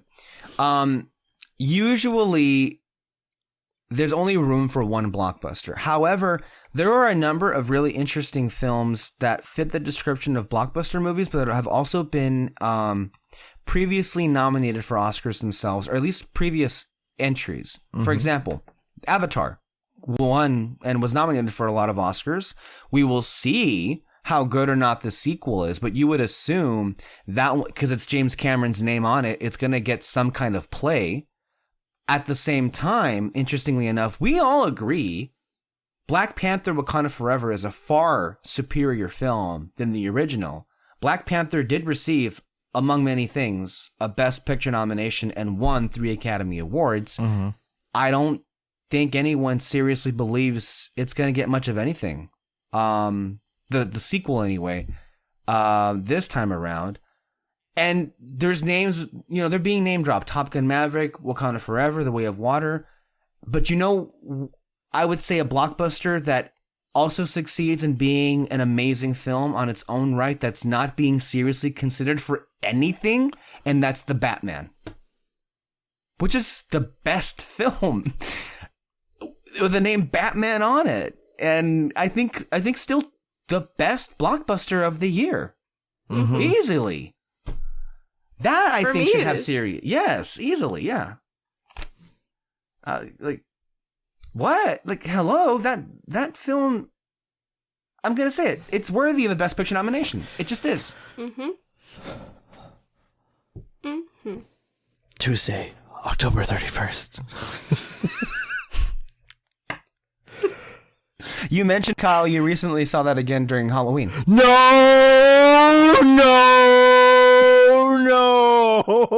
This is not how it's supposed to go!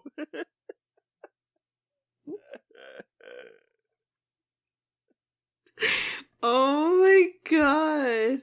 If you are justice, please do not lie. What is the price for your blind eye? Talk about performances. Paul Dano should get Best Supporting nomination for The Riddler. He might get one for Fabelmans, but he should get one for the Batman. I like how Spielberg, was all throughout all of Paul Dano's career, just watching him play these like fucked up little freaks, Lunatics, and the first thought he thinks of is Dad.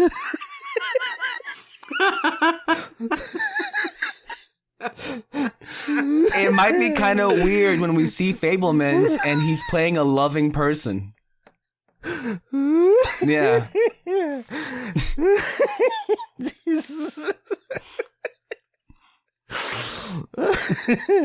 But you know what? Another movie that's not being talked about. Everything Everywhere is in the conversation. It is among the frontrunners for Best Picture, maybe even winning, and it's going to get a lot of nominations. Ke Huy Quan is currently the front runner to win Best Supporting Actor for that film. Great. Do you know the movie that's not getting discussed enough? And I thought the world of it. I love it. And you do too, Kyle. Nope. Jordan Peele's film. It's great. It should be in consideration, honestly. Dude, I've watched that movie, I think, 4 times already. Wow. And holy shit, it keeps on getting better and better. I continuously see new details in it that I had never seen before. I love the design of the creature. I love everything that goes in it. Keke Palmer should be, I think of everybody there, I think Keke Palmer should be up and running. She's electric. Absolutely, yeah. She should be deserving of a nomination. Absolutely. She's great in that fucking film. And even though Daniel Kaluuya is understated, shall we say, that's the character he's playing, mm-hmm. He is a gifted actor in that he doesn't have to talk. In that film, you can read his expression on his face, and that's all you need. I watched it with my dad like a week ago. That was time number 4 of watching the movie. And every time he says nope, he just bursts out laughing. Alexis, there's a scene in the film. I want to understand. Again, obviously, I love the movie. Aliens are in the movie because you see the trailer. Duh, it's a no-brainer. Damn, Alexis. There is a scene. There's a scene in the film involving aliens, kind of, that made me want to like run away, crying in terror. Wow. Yeah. Surprising. You know that you'll know it when you see it. Oh, no. Okay, Moreno. Nope. Moreno, nope. You know how you felt? You know how you felt watching Jaws? Yes. Yeah. I wish you were there in our conversation of Smile. Oh yeah. Kyle saw Smile with us. Yeah. I literally right? freaked out. I really... Oh, we were freaking each other out when we were reviewing the movie. I had to take my earphones out because he was describing a part in the movie and I was like, nope. Literally nope. Honestly, Moreno, I need to watch more horror movies with you because half of my enjoyment was just seeing you freak the fuck out. Like, honestly, like, the joy of the discomfort that you have is I don't know, call me a sadist. I mean, that's yeah. But honestly, see the reaction is part of the fun. It's like I could see why, all these like reaction videos are a big thing because just seeing you, hop from place to place like a fucking bunny rabbit is awesome. She was getting me scared too, more scared watching Smile. So I was like, I don't know about you, Kyle. I mean, you might have gotten more of a kick out of it. I was like, fuck, this girl's like making me more nervous. Like there was a point where I was like eyeing my exits. No, it was like making me... No, it was it amplified my fun of watching the movie. There was a point where she was like, the thing is that I don't really get scared with scary movies. I mean, I'm not trying to be like, all big and macho and all that stuff. But the thing is that like, I don't really get scared in scary movies, because nothing, especially after like the Trump presidency, especially after everything else that's been happening in the world, I'm kind of, and again, it goes to the message of Nope, desensitized with all the spectacle that I've been, engaged with over the years. So when I see a movie like Smile, I'm kind of numb to like all the jump scares and blood and whatever and have you. So it's nice to see a fresh perspective coming out of like somebody like Moreno, who is scared easily, and like this, and like I was living vicariously through you, Moreno, because like you do get scared with these kind of movies. This is what this type of medium is supposed to be for, She scared me when she got scared because somebody opened a zipper nearby us. It wasn't even in the movie. That's great. You know what, Moreno? That was funny. Moreno, thank God you didn't have a Pop-Tart, because that would have been dropped. Well, things fell, I'm sure. Oh, at God. some point. Nah. But the audience we experienced it had a lot of fun, too. So that also makes it, I would say. Yeah. Before we move like on, everybody, okay, a minor without context, it was so funny. Like, everybody in unison said, "Oh my God, it's the fucking cat." Yeah, everybody knew that. I want to. You could hear the little like, no, like before anything happened. I do want to say before we move on, some movies that I would hope both of you keep in mind to check out at some point. I mentioned this probably several times. Emma Thompson's movie, Good Luck to You, Leo Grand, currently streaming on Hulu. Produced by Searchlight, not Fox anymore. Emma Thompson should be considered for Best Actress this year, and it's a crime that she's not. I really do think it's one of her better performances. And of course, we're all big fans of Emma Thompson. And it's such a very honest and sincere film about its subject matter. Mm-hmm. So I would recommend you guys don't skip that film. And then also... I'm envious you saw Tar. Exactly, I was going to mention Tar with Cate Blanchett. Fucking incredible.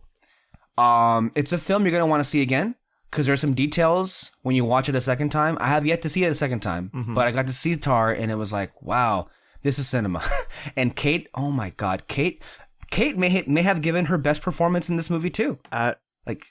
Aside from playing a monkey. Yes, which we'll get to in a minute. Also, don't forget the spectacular RRR, the biggest film coming out of India right now. That one has literally every genre embedded into its DNA. It's an amazing watch. Also, don't skip Light and Magic, the documentary on Disney Plus. That is to see, not to be missed, as well There's also a Mickey Mouse documentary that really was released, and a lot of people are liking it. I hadn't heard of that one. I'll go look that one up right now. The Woman King. Viola Davis is phenomenal in that film. That's actually a really great movie. Like the Woman King, as far as like a spectacle is concerned, I would say is on par. It reminds me of old films like Gladiator and Braveheart. It's a great like epic leaning movie. Yeah, I mean it's great. It's a great movie. And Pearl, Mia Goth is horrific and beautiful, beautifully haunting in that movie. So I just wanted to remind you guys of those films that were out there, not to forget them, because we're going to have to be reminding ourselves. And that's just scratching the surface, because there's still so many movies left. Mm-hmm. Still so many movies left. So anyway, without any further ado, Kyle, we went to go see Pinocchio. Alexis also saw Pinocchio this past weekend with David. This is a really interesting story. Alexis and I were texting, and she mentioned that she was going to see Pinocchio. And I was like, what? That's already playing? Because I knew this is the Netflix film. It was going to have a limited theatrical release for awards consideration. We all saw the reviews and they were stellar. And I'm like, that bitch, she gets to see Pinocchio? And I'm like, oh no. Well, I went to go see if it was playing in San Diego, because we're going to go to San Diego pretty recently As a matter of fact, Kyle and I and Peter to go see some films that are not going to play near us, like Glass Onion, among others. And so I was like, okay, well, if it's playing in San Diego, we can catch it then and there. Little did I know, it was actually playing in our area. Not in the theater that we normally go to, but in the one in a Metropolitan. It's called the Metropolitan Franchise Theater, Calexico 10. And I was like, really? Really? I was blown away that it was actually playing. So I called Kyle and Peter, and they were like, sure, why the fuck not? Let's go. And for the first time since Coco in 2017, we entered that theater. And we saw Guillermo del Toro's Pinocchio. Before we get to that, the Letterboxd, of course, sponsored review. How can we, of course, forget that here? But Peter's not here. It doesn't matter. Love will give you life. During the rise of fascism in Mussolini's Italy, a wooden boy brought magically to life struggles to live up to his father's expectations. We didn't need, I don't think any of us ever wanted, really, a Pinocchio movie or a Pinocchio story. And I think in the wake, shall we say, of Disney doing their own remake of their own Masterpiece. Of their own masterpiece. Well, hey, I mean, Pinocchio, 1942 Pinocchio is a beloved film for the ages. We've long since established that the source material is so old, people know the story. Of course, Disney made theirs, and it was crap, of which we all knew it would be. We talked about it a few weeks back. But when you hear Guillermo del Toro was making a Pinocchio film, a stop-motion animated Pinocchio movie, that turns your head. And it's like, okay, that might be interesting, because Guillermo del Toro is, if nothing else, one of the most passionate and interesting and full of heart filmmakers, I think, that has ever graced cinema. When you think of the many movies he's made, anywhere, and the vitality and the versatility, I should say, of the films that he's made, anywhere from Kronos, a wonderful vampire story, to Pan's Labyrinth, The Devil's Backbone, Hellboy, Hellboy 2, Blade 2, which was awesome. I don't know if people remember that movie. It was amazing. Of course, the Best Picture, Shape of Water. Pacific Rim, the only kaiju movie I actually really respond to is that movie, his Pacific Rim film. So beautiful.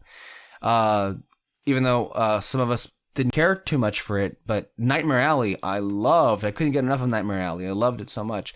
So I love Guillermo. I love his movies. But something about the sensibilities of the story Pinocchio, it made me like, oh, this is going to be something special. It really would be. And the information that I've that has, I've been made aware of through just researching what it took 10 years for him to make this movie. It took 10 years for somebody to say yes to this movie. Oh. To be clear about that. Yeah, because Guillermo, God bless him, he tries. He goes and pitches his movies, and most time he gets rejected. And you have to have a certain amount of respect for him, because he does not accept anything less than full control. And I believe what Haunted he Mansion. said. Exactly. Yeah, that's yeah. Sorry, I had something stuck in my throat. No, that's real. That's a film everybody wanted him to make. He wanted to make, and Disney, no, they were like, no. I want to hear a tweet from Will Mavity. Guillermo del Toro says he spent half of his career trying to get Pinocchio made. Everyone said no for more than 10 years until Netflix said yes. Said they let him make his film without having to compromise. Quote, they promised no studio notes and that nobody would fuck with us. And again, you gotta admire that. Del Toro, who is a filmmaker, by the way, that has been crushed before from projects that were canceled while he was in production. He knows, and has been in this business for a long time now. And what also made this even more special is that this is a film that he dedicated to his mother and father. And as we mentioned before, he lost his mother quite recently, the day before the premiere of this film. So a lot of emotions definitely going on here. And a lot of, and you could also say, all of his movies to an extent are very personal. This could be his most personal film yet. At least all of the anticipation going into it. I think 2 out of the 3 of us here like Pinocchio, the Disney animated movie, for what it is. And that's not a judgment call, right? It's if you like it, you do, and if you don't, well, that's your call, obviously, right? But Alexis was actually like really excited because she doesn't like Pinocchio like at all, or the story, and she was like saying, in the weeks leading up to the film, yeah, I don't know. There's just something about this version of the story and the things that we were hearing about it that it, leaned into. It didn't hide away from the fascism element that was definitely present at that time in Italy. It didn't hide away from a lot of hard truths. And that's exactly like when you think about Del Toro, he is the fables and fairy tales that he has held close to are very much in his DNA. And he's always been about, in his movies, showing them for what they are.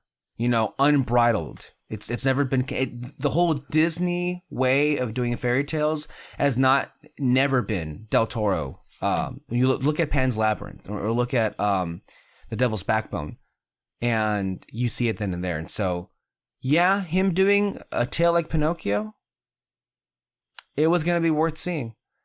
And for me, quite easily, my initial reaction to the film is, it is a tale for the ages. I think quite easily this is the definitive version of the story. And it's going to be a film more so than just talked about as easily among the best of the 2022 year.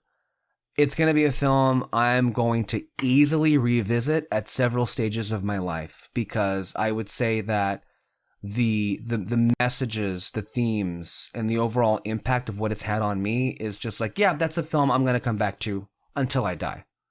It's practically perfect in every way, to borrow a coin of term from Mary Poppins. Overwhelmed in certain moments with just emotion. Yeah, I've already seen this twice, so I was like, yeah, loved it completely. And also, a fun little tidbit here about the film. There are songs in it. It's somewhat a musical, which is not something some of us were expecting. And aside from the wonderful, beautiful score by Alexander Desplat, Guillermo also has co-writing credit on the songs themselves. So much put into it. To say nothing, of course, of how stunning the animation is, how stunning the work of the puppets are. And I really do hope that Guillermo's popularity within the Academy, remember, Nightmare Alley got a Best Picture nomination. That should tell you, because nobody saw that movie, and that got a Best Picture nomination. So I am hoping, against all odds, that this film isn't left, in the wings, and is recognized for the achievement that it is. And if nothing else, I would think it is the front runner for Best Animated Feature, hoping, of course, to get a Best Picture nomination. And if it does, it would be the first ever stop-motion animated film to ever achieve that, which would be quite the accomplishment. I personally, through his films, I have a connection with Guillermo, I feel, and this film deepens it even further. Loved it completely. All right, you guys go. Moreno.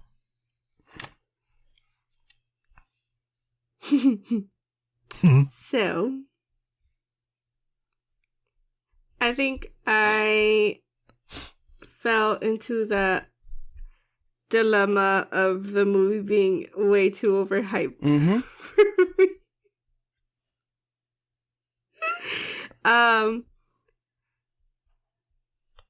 I really liked it. I enjoyed it.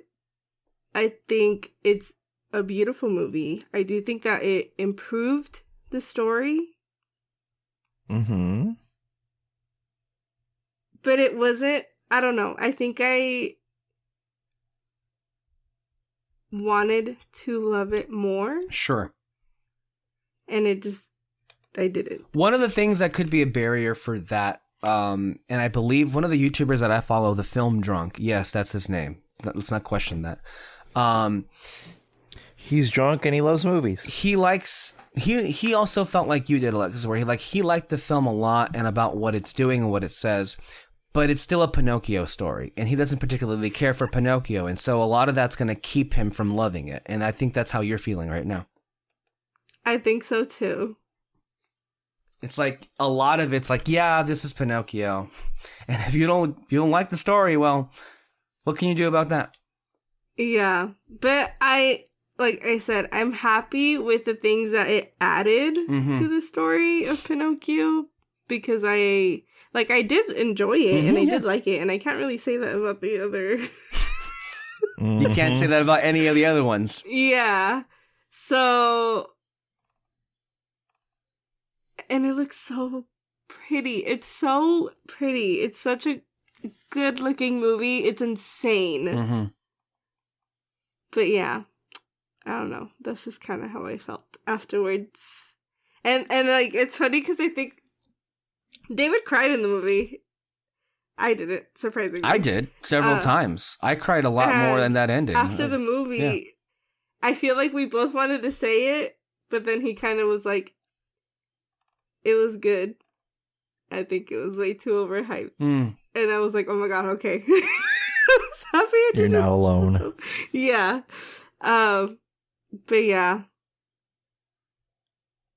But I do think that it deserves best animation, like all the awards, because it was really good. Yeah, the thing is, like, with it being Pinocchio, it's still very much a simple story.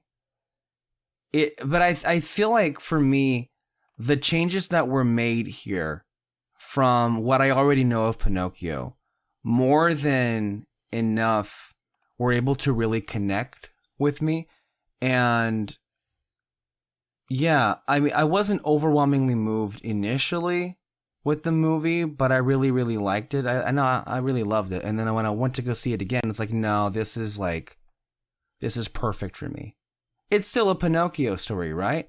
But it's like everything that I, really gel with as far as like, what films make me feel, and with what I would say, like, with the philosophy of life, is really embedded in the DNA of that. And the performances to me are so unbelievably moving. Everybody from George Martin, the newcomer who plays here Pinocchio, and also David Bradley's amazing Geppetto. Gregory Mann. Did I say Gregory Mann? Did I say George R. Martin? George Martin. Gregory Mann. Speaking of, I see you got Westeros in the mind. Gregory Mann, who plays Pinocchio, and David Bradley's amazing turn as Geppetto. Ewan McGregor as Sebastian A. Cricket, I believe. Fantastic! Oh my God, the comedy with him was amazing. The amount of times he got stepped on or crushed, and his line of like, "Oh, the pain." When he sang, and he keeps trying to sing, and then he keeps getting cut off that first time. Funny. So funny. So the humor here lands. My father, boom. My father. So great. Smash. So it's like, I felt that off of you, and I understand like the overhypeness of it. I do hope though, in future viewings, maybe that stance softens, because yeah, it's a Pinocchio story. It's not going to be that much more than that, but I would say that therein lies the beauty for me, and the simplicity. The switch here is basically with Pinocchio not being made to change who he is. And the lessons here for Geppetto to accept his son for who he is, I thought made it all the better, at least for me. And clearly to update the story for today's modern sensibilities. I thought that worked really well. Christoph Waltz was amazing as Count Volpe. What was it? And of course the fascism stuff. Wow. You have people fucking do the Nazi salutes in this movie. So thank you, Guillermo, for not erasing that, Disney would never, as Yeah. Kyle said out loud in the movie. I literally pointed to both Peter and Alexis. I was like, Disney doesn't have the balls to do No. this shit. And I appreciate it. Oh, are you guys? Yes, Are go. you guys done? Go. Okay, so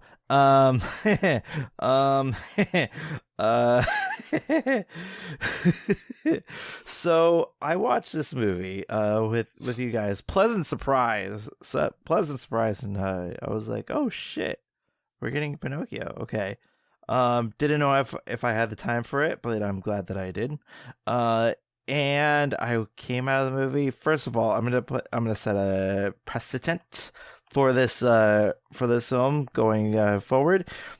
This is easily a contender for my top 10 list of this year in terms of movies. Because here's the thing, like, I knew I wanted to watch this movie, so I stayed the fuck away from reactions. I stayed the fuck away from, everything under the sun about this movie. Did I you only see the saw- trailer? No, I did not. I didn't see the trailer. The only thing I saw was like the announcement trailer that came out months ago, and that's it. I've pretty much kept clean because I didn't want to, I just wanted to go and clean, much like how I did with The Shape of Water, because I knew nothing about that movie, and I came out really liking that movie. So going in, I was like, okay, let's see what this movie does. Sink or swim, like the Great Cthulhu. So I came out of this movie, I was like, wow, literally Disney could never. Disney could never. I was like, oh wow, we're doing this. I literally turned to you when Ron Perlman's character did the Nazi salute, and I was just like, oh, it's this movie. And then insert a bunch of Catholic guilt in this movie as well, enough to where instead of well darnished cuckoo clocks, it's a gigantic ass crucifix. I know. Digging down into my my Catholic guilt ridden figures. So I was like, I literally This said, is your horror story. I feel like you and the crucifixes are like me. I had that experience with my fear in Wakanda Forever when the damn killer whales came out. I was like, oh no. I was like, like the shit jumped out of me.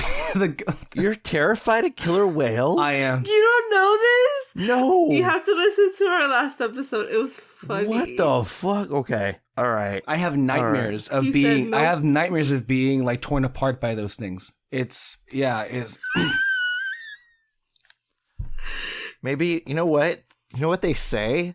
They say that your greatest fear is how you died in a previous life. Great, Kyle. Thank you for Animatronics. letting me think of that now. That's not going to go anywhere. Fuck. You're welcome. You're welcome. Hey, Animatronics. Animatronics. you died. I died at Disneyland. You died. Were you one of the ones that Hey, died at on Disneyland? brand. Oh my god. Throwback to the forbidden episode that we did on the Fantasy Fair. Oh my god. The Lost shall never- episode. The Lost episode, yeah. No, I still have it.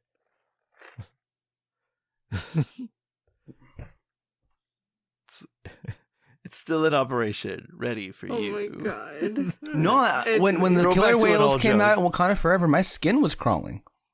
Really? Yeah. I was like- did not know that. Huh. Hey, do you want to go to SeaWorld? No, I'm okay. Oh my god. Shark Tale must be a nightmare for you. I don't think I've ever finished that movie all the way through. He said too scary. Yeah, Too sure. scary. Shark Tale, too scary. No, I did in Happy Feet. Those fucking killer whales were scary. Oh yeah. Oh. They're vicious predators. They're apex predators.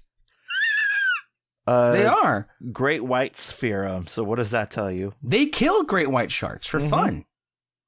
for fun, not even for like survival or anything like that. No, yeah. It's There's awesome. there's long documented stories of ships being attacked by killer whales. Fucking metal, and you're scared of that shit. That's fucking awesome. But here I am, and here I love the ocean, and she's the one that's afraid of the ocean. and I work for a Catholic institution, and here I am. That's the thing that I can't get over. It's like like when you see a crucifix, like I saw you when that came up in the movie, Kyle. Like you stopped dead in your tracks, like oh shit. But then you work at the Catholic Church. Like what?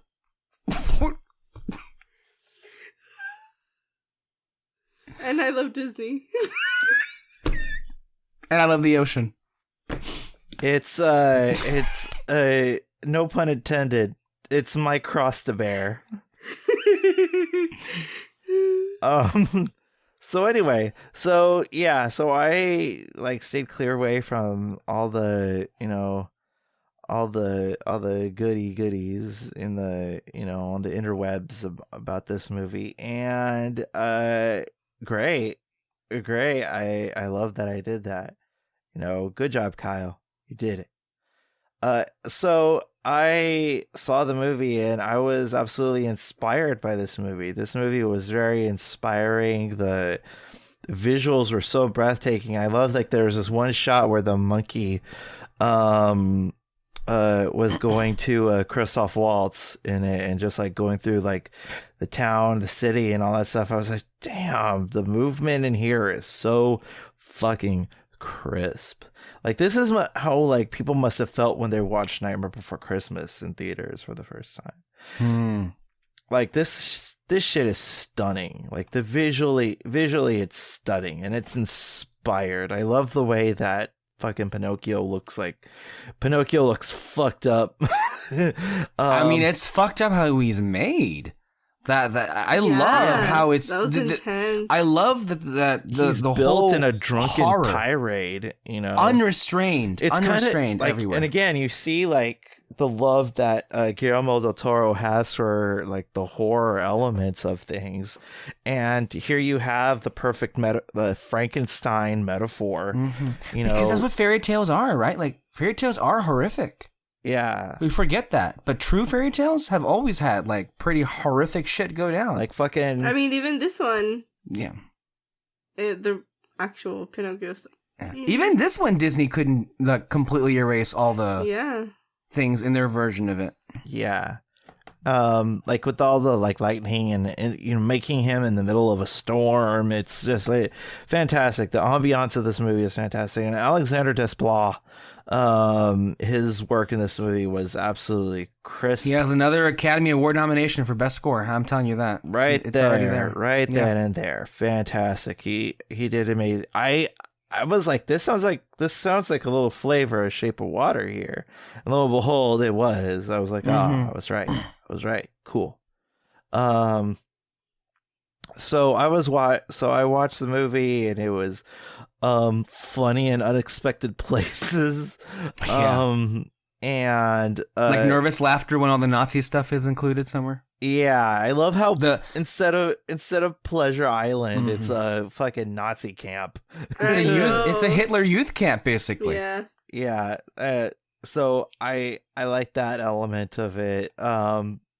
Yeah. Oh, by the way, the water animation, fucking killer, and it's stop motion. It's too. stop motion. Yeah. How the fuck did they do that shit?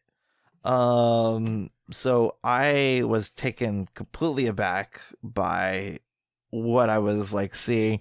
I love the fact that they made Monstro look like a fucking like Cthulhu looking creature.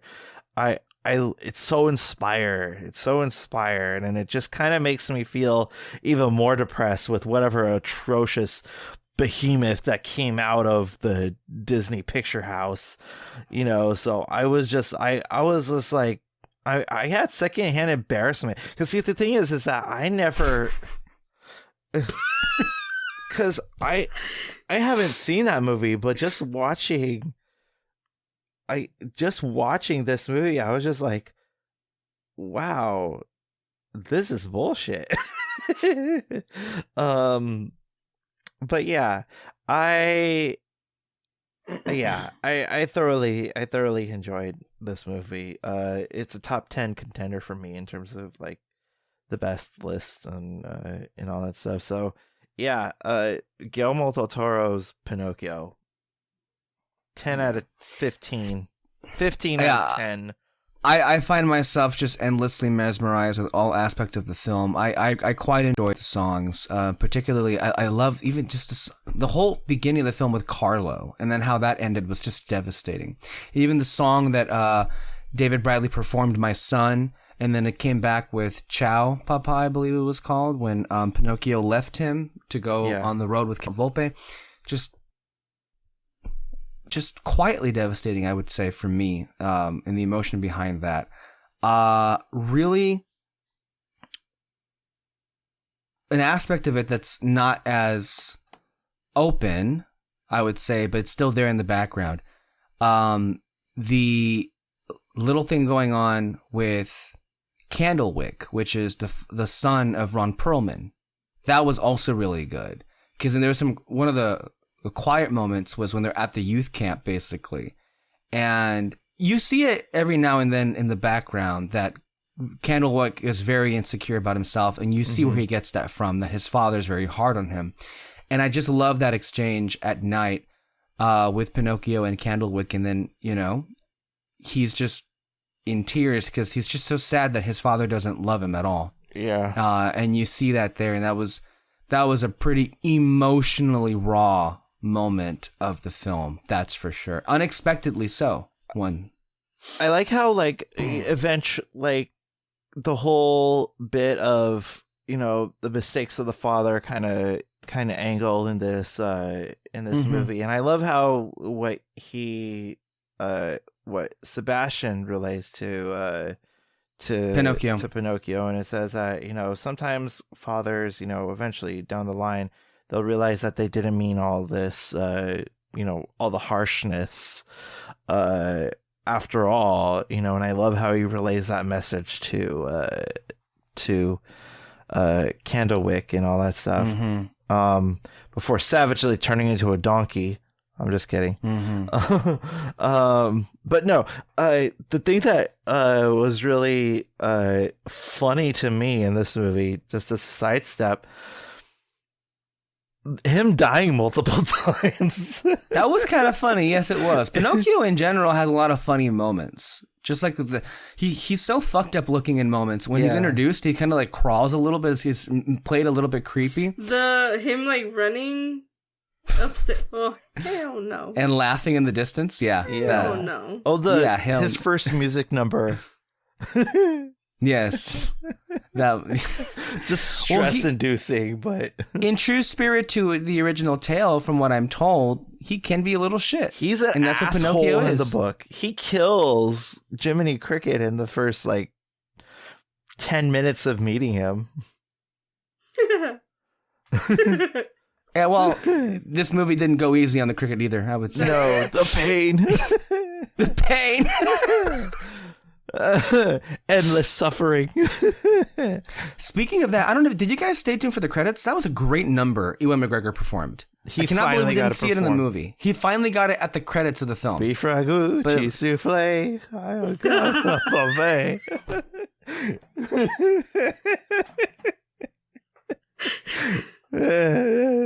she is the one to break the spell. The humor is an underrated aspect, of course, of the film too. I mean, just like the whole when Pinocchio kept dying, like just where he goes and those like blackjack playing sheep, the rabbits, the rabbits. And then the way that he like is like, oh yeah, I died. There's rabbits. There's poker.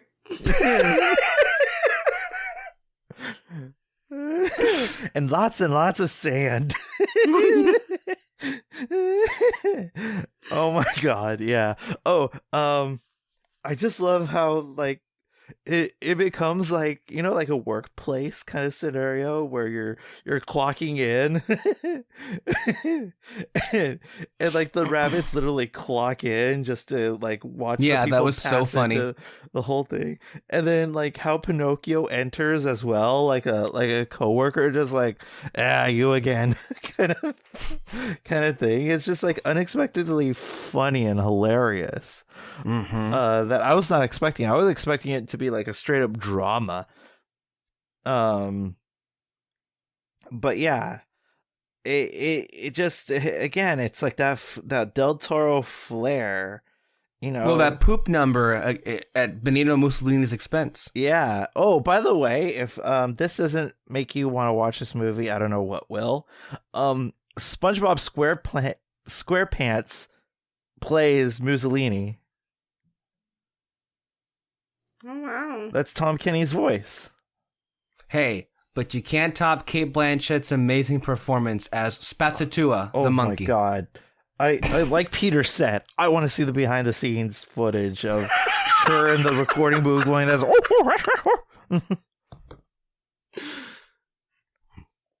That was great. It was. And I even love the designs of, what do we call them? Spirits? The fairies? Played by Tilda Swinton? Yeah. Amazing design work all around. Really, the craft all together. Almost looked like nightmare-ish, you know, kind of absolutely. Look to it. This version definitely sets itself apart from all the other adaptations of Pinocchio. And the thing is that with I love like the tumultuous relationship between Geppetto and Pinocchio in this movie, because like you don't see that. Usually it's just like, oh, my good old boy, my good old son, great, I have Pinocchio, he's the best. No, he's just like, what the fuck are you? Get away from me. Yeah, they gave him more of a story, more to do, which I enjoy. Yeah. Absolutely. Gosh, it's such a charming film. David Bradley. Oh my god, he is great in this movie. He's perfect. I wouldn't have thought of it, but it's like, fuck. It took me a long time to realize that was David Bradley. It's like, whoa, shit. But yeah, great voice. It sounded like him. Like a lot of the actors, like for example, Christoph Waltz stuck out like a sore thumb. I was just like, that sounds like Christoph. But I love Christoph Waltz in anything. Would you like some delicious milk? Yes. That's my best Christoph Waltz impression. I'm sorry. It really. All I could say is that it was inspiring. It was really inspiring to watch. And I haven't felt that way about an animated movie like that since probably Into the Spider-Verse. I haven't felt that way towards an animated film like that. And hopefully it's one of the only non-Disney animated films to win in the category at the Academy Awards. I'm hoping for that. Fingers crossed. Now, that isn't to sneeze at some other films. I thought Turning Red was fantastic, and I think if it in any other year, it would absolutely be deserving of a win, because I think that's an inspired story that Pixar are allowed to be told, and don't take anything away from it. But it's also been a good year for animated films as well. But I would also want to say that the ending, particular of this film, was quite devastating. That was like shook. Yeah, powerful too. Yeah, I loved it so much. The ending. Everybody dies pretty much around him, you know. Yeah. Which is what will happen to all of us one day, one by one. We'll see who goes first and who goes last. But somebody will be left last. We don't know who's going to be. I mean, maybe Moreno. Yeah, she's lived like I'm Pinocchio. 900 years already. Oh shit. She'll be left alone, and she'll just move on to some other century, probably. She's already lived this long, right? I mean, she was there when Queen Victoria was kicking, right, on the throne. Oh, they were best buddies. Didn't you see the pictures that came out after they had pictures back then? Yeah, I mean, again, it took like an hour to reload each take, but like they got it done. They got it done. Black and white. You know, I mean, you could say that ever since pictures could move, she's got skin in the game.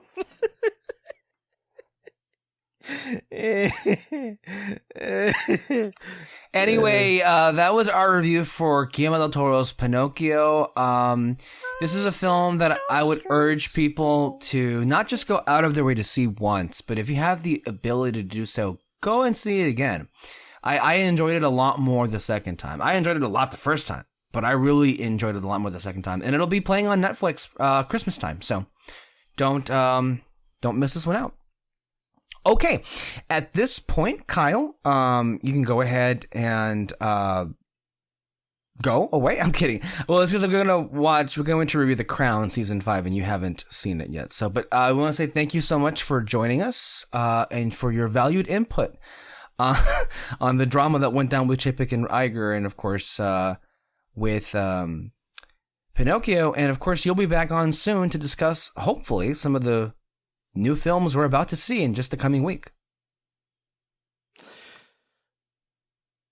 Have I told you about the donuts hole? Yeah. Oh God.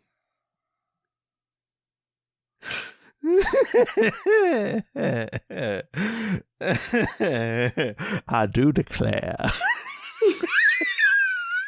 You know, one time, and you know, you could argue that Peter sometimes always has a glare on him.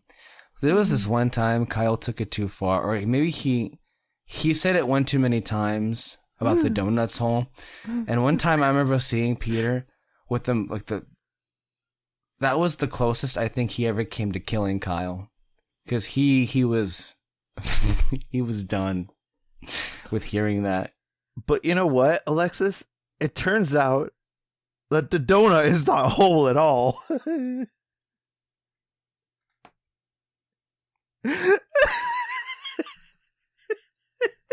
Good luck to you. Thank you. I appreciate your sympathy. There's been a murder.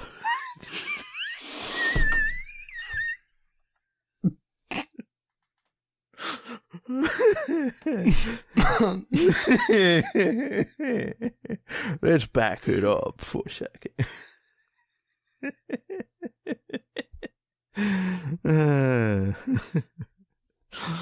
All right, everybody. It's been great chatting with you guys. Ding dong, the witch is dead. Bye.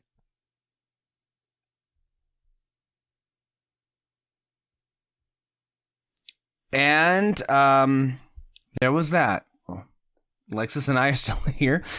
And as previously discussed, we're going to go ahead and start with our review of the 5th season of The Crown. I cannot believe it's already here. It already kind of came and went in a way, but like, yeah, we're already talking about all 10 episodes of the 5th season. And of course, if you've been following this podcast for some time, you should know, of course, that Alexis and I are huge fans of the show and loved just about every season.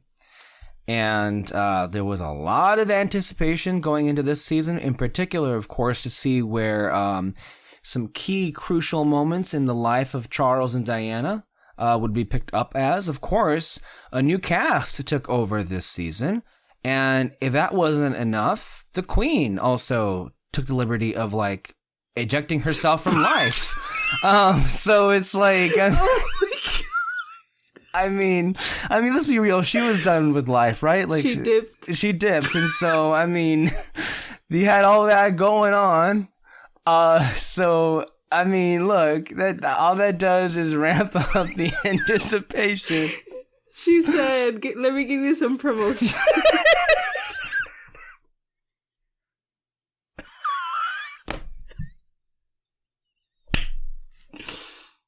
Oh my god. Both of them. But Yes, both the queen and the king consort, or I should say Prince Philip, that was his official title, to dipped since the last season. The Crown was on Netflix, and in and of itself, it's hard to believe it's been 2 years since that's happened. In the time that the 2 years have passed, Peter Morgan, the creator and showrunner and main writer of the show, did confirm. But at one point, this was supposed to be the last season. But they went ahead and did an additional 6th season, which I believe I don't know. I can't speak to like whether or not it's been filmed or not. I would hope they're filming now because I don't want to wait forever for the last season, if indeed it will be the last season. But, you know, one would hope, as Alexis and I have been saying, they would come to their senses and don't just end it with season 6, because the monarchy always, the British monarchy in particular, always has a lot of drama and scandal going on. And there have been some recent scandals, as a matter of fact, with the whole saga of Harry and Meghan. And one would, you know, be disappointed if that isn't covered on the show at some point. In particular, because, of course, you know, the Queen was very much still alive. She only recently passed away, and now we have King Charles. I will say, to just go ahead and segue into this season, it's really interesting that this season comes out where Charles is finally king, because a lot of this season really goes into what his reign would look like. At least what it would look like if it happened back in the 90s, and there's a lot of discussion about, is the monarchy done? Are we over it? And a lot of that is embedded behind, you know, people maybe feeling tired of the same monarch being on the throne for over 40, even 50 years at that point. So,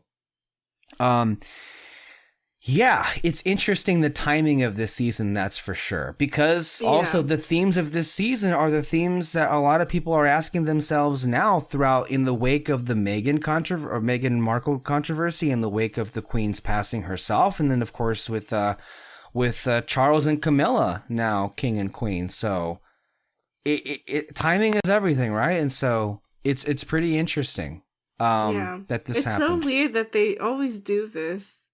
they somehow always find a way. It feels like every time a new season comes up, it kind of works with where we are. Yes, and maybe the Queen was like, you know what, I can't go through another season. I'm done.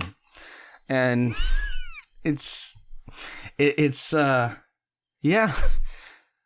interesting timing, obviously here.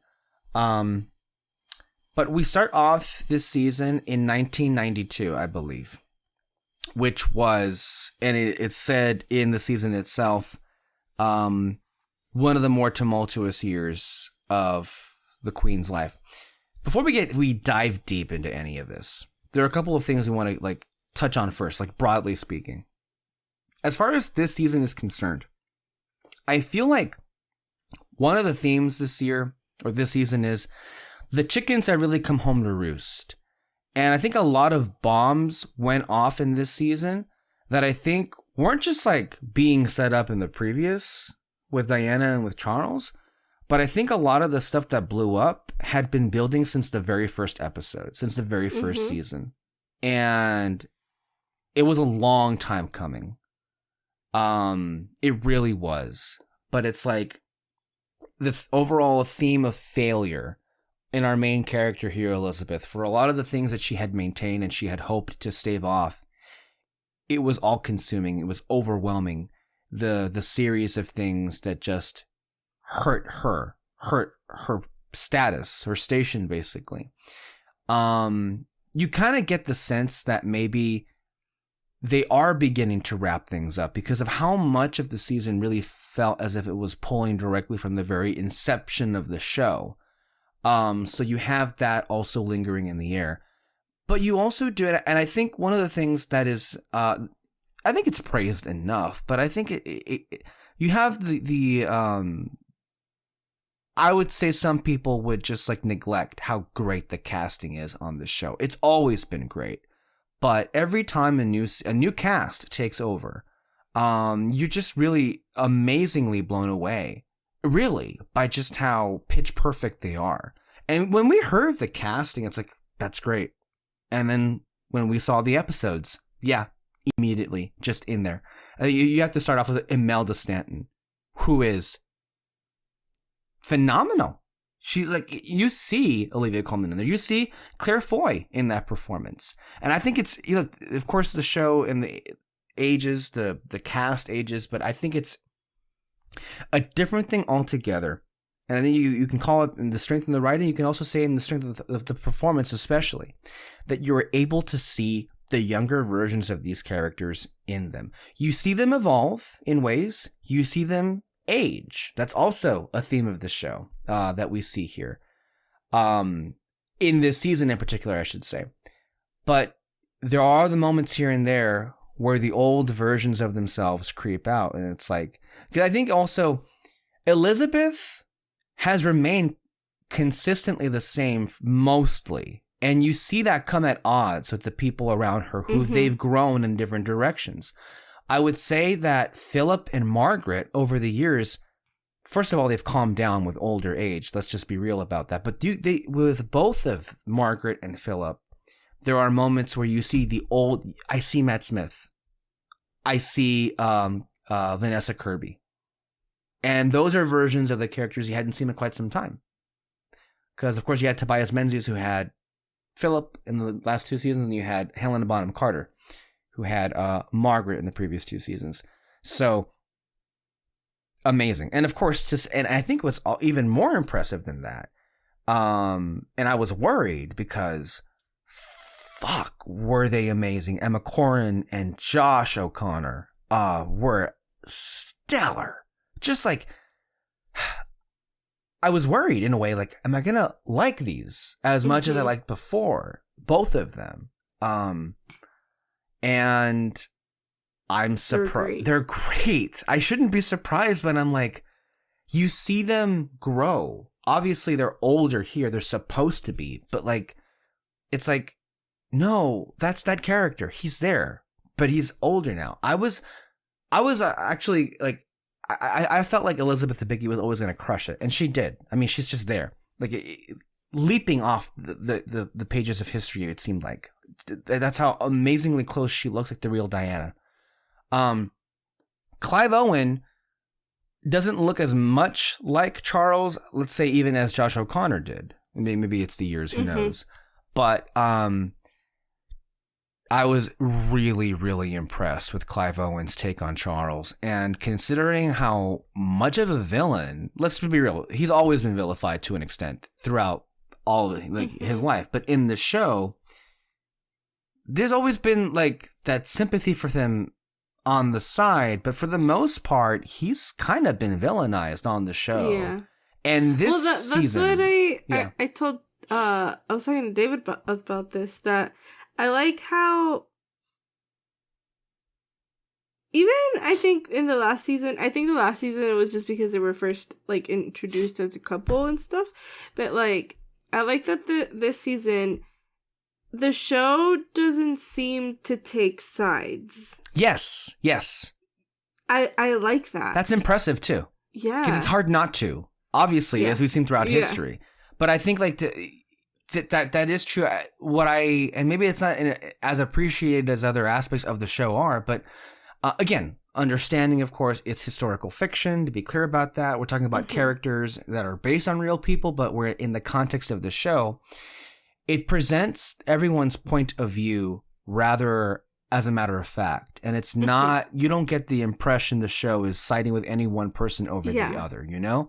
And I feel it's giving every character, maybe more so than any of the other seasons, the fairer benefit of the doubt all across the board. And what I was mentioning is, while the previous seasons they did show why Charles was never really committed to this marriage. He didn't want it. He was in love with somebody else. We all knew that.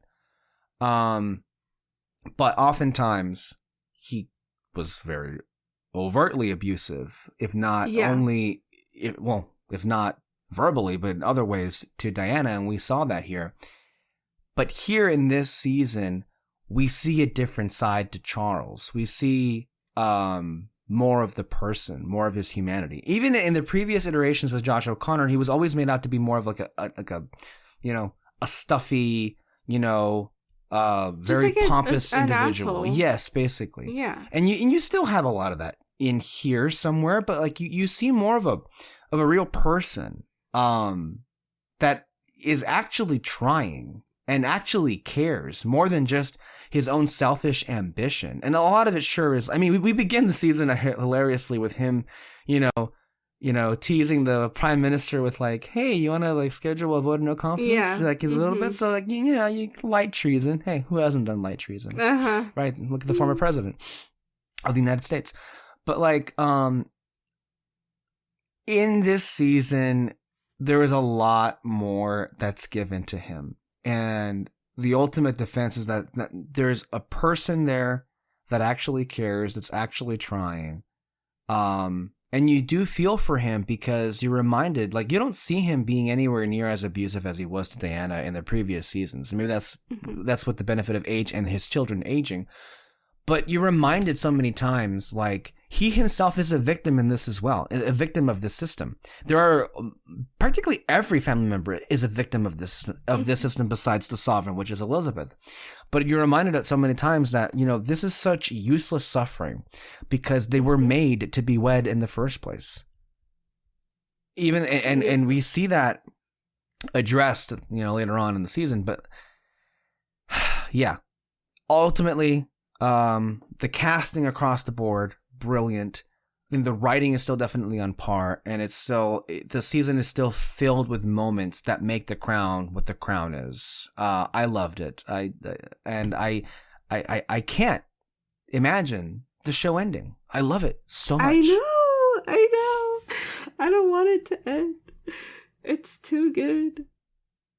Yeah, I love this season. I heard like others being like, oh, it wasn't as good as the others, but also like when you come from the last season, which is the introduction of Diana, I felt like we kind of expected people to be like that. Well, let's remind ourselves here. Was season 2 as well regarded as the first season? I don't think so. I don't think so, but then came season 3.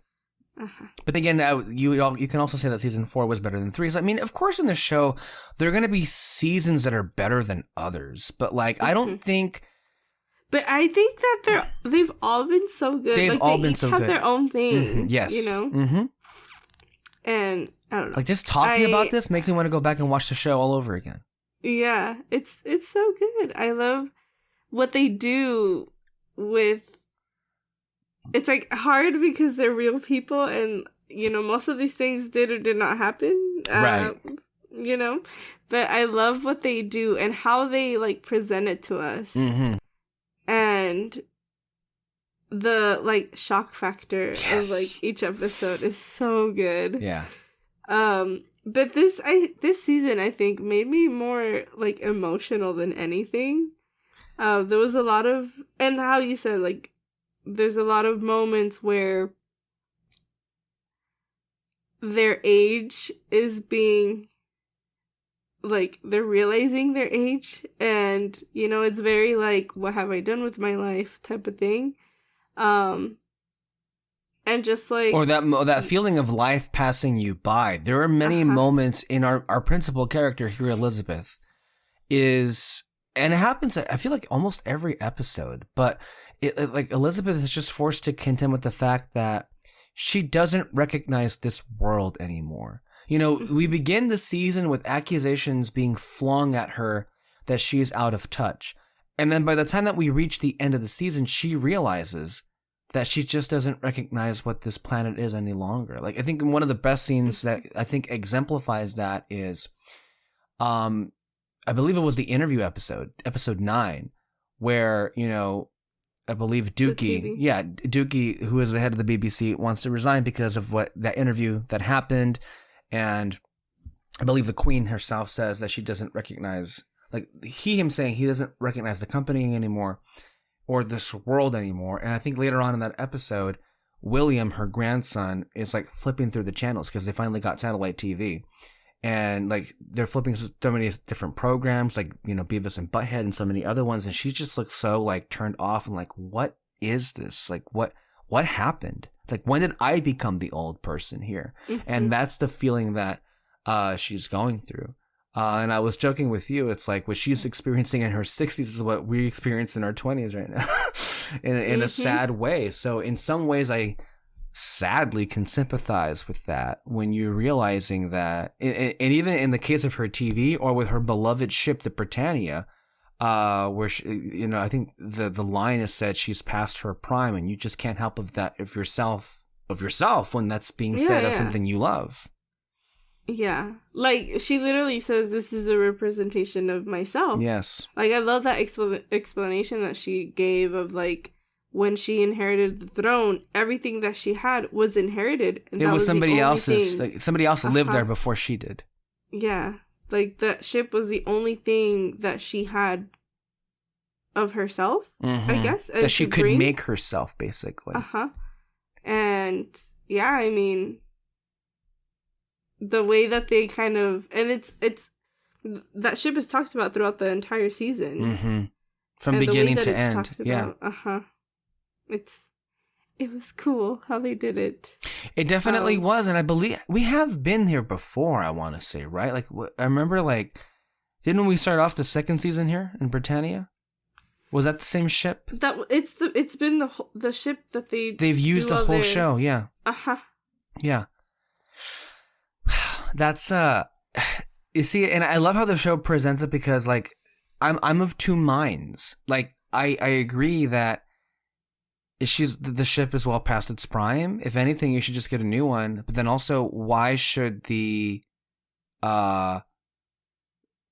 government of Great Britain be made to pay for it, especially when as the Prime Minister points out, Thatcher, of course, she would do this. That was interesting. Gave the royal family probably the most investment that the government has ever made on the royal family. So why can't they pay for that, you know?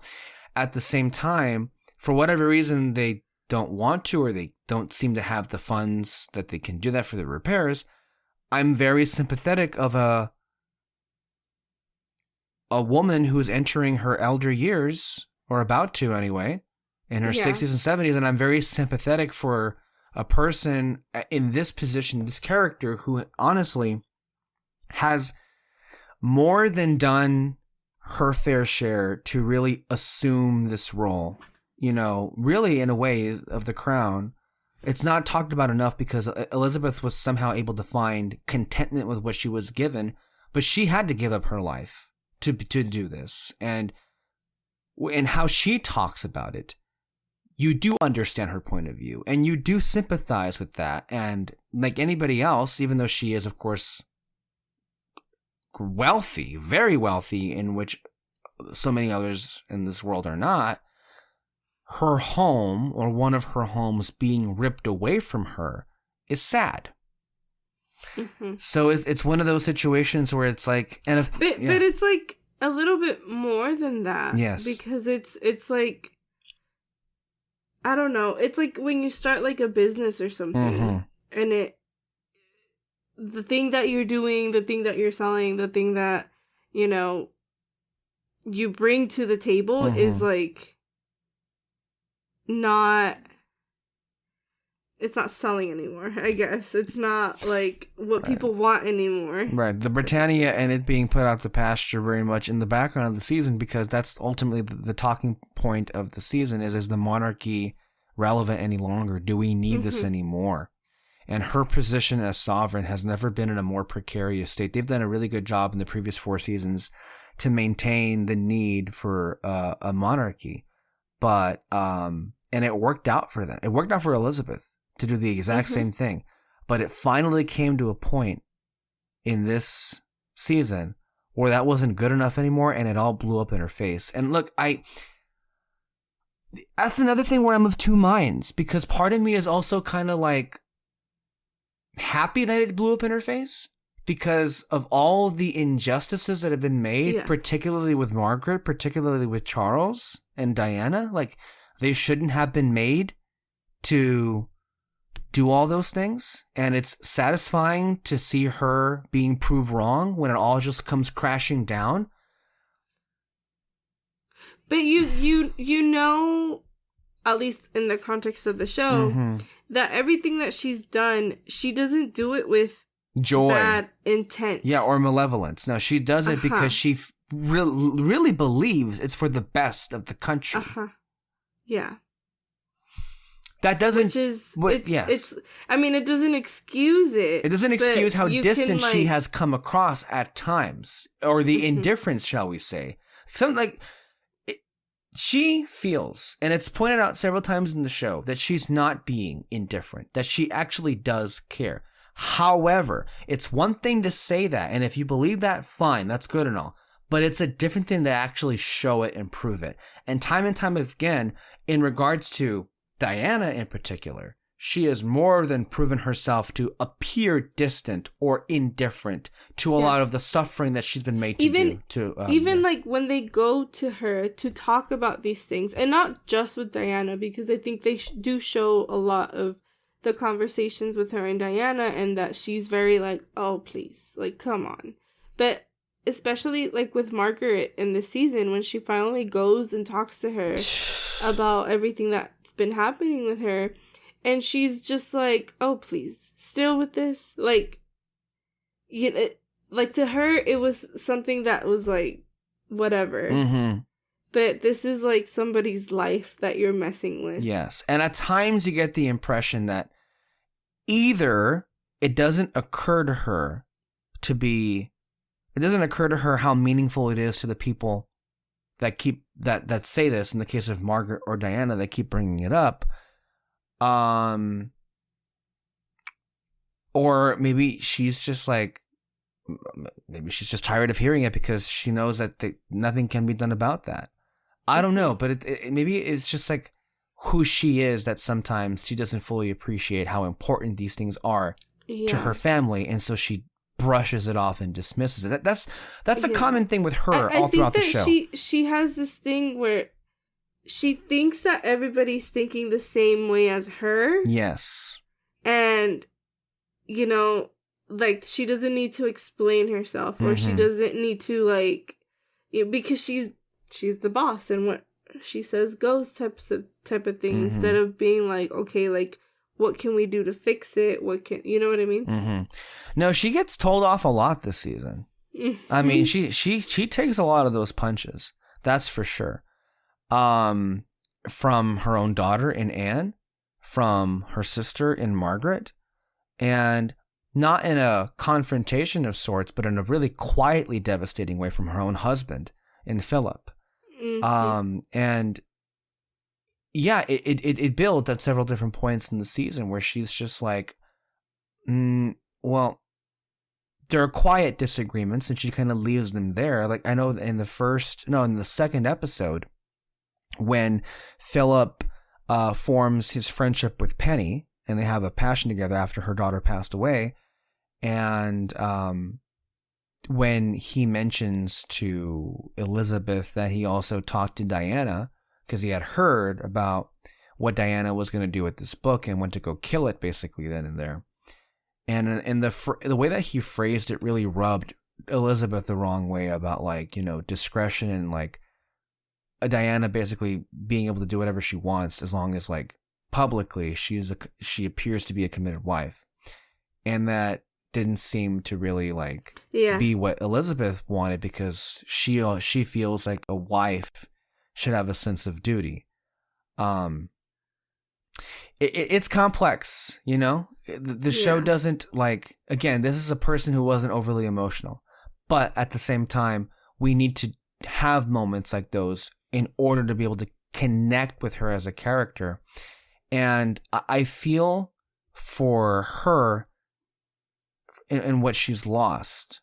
I do feel that, and I feel sympathy for her. It's not nice to see her, like, break a little bit, but at the same time, the issues that blow up in her face here, as I mentioned before, is her own doing, and they were a long time coming. And I think even Philip at some point says that he was forced, his whole identity was erased in order to become a part of the system. And that's not something that ever seems to occur to Elizabeth.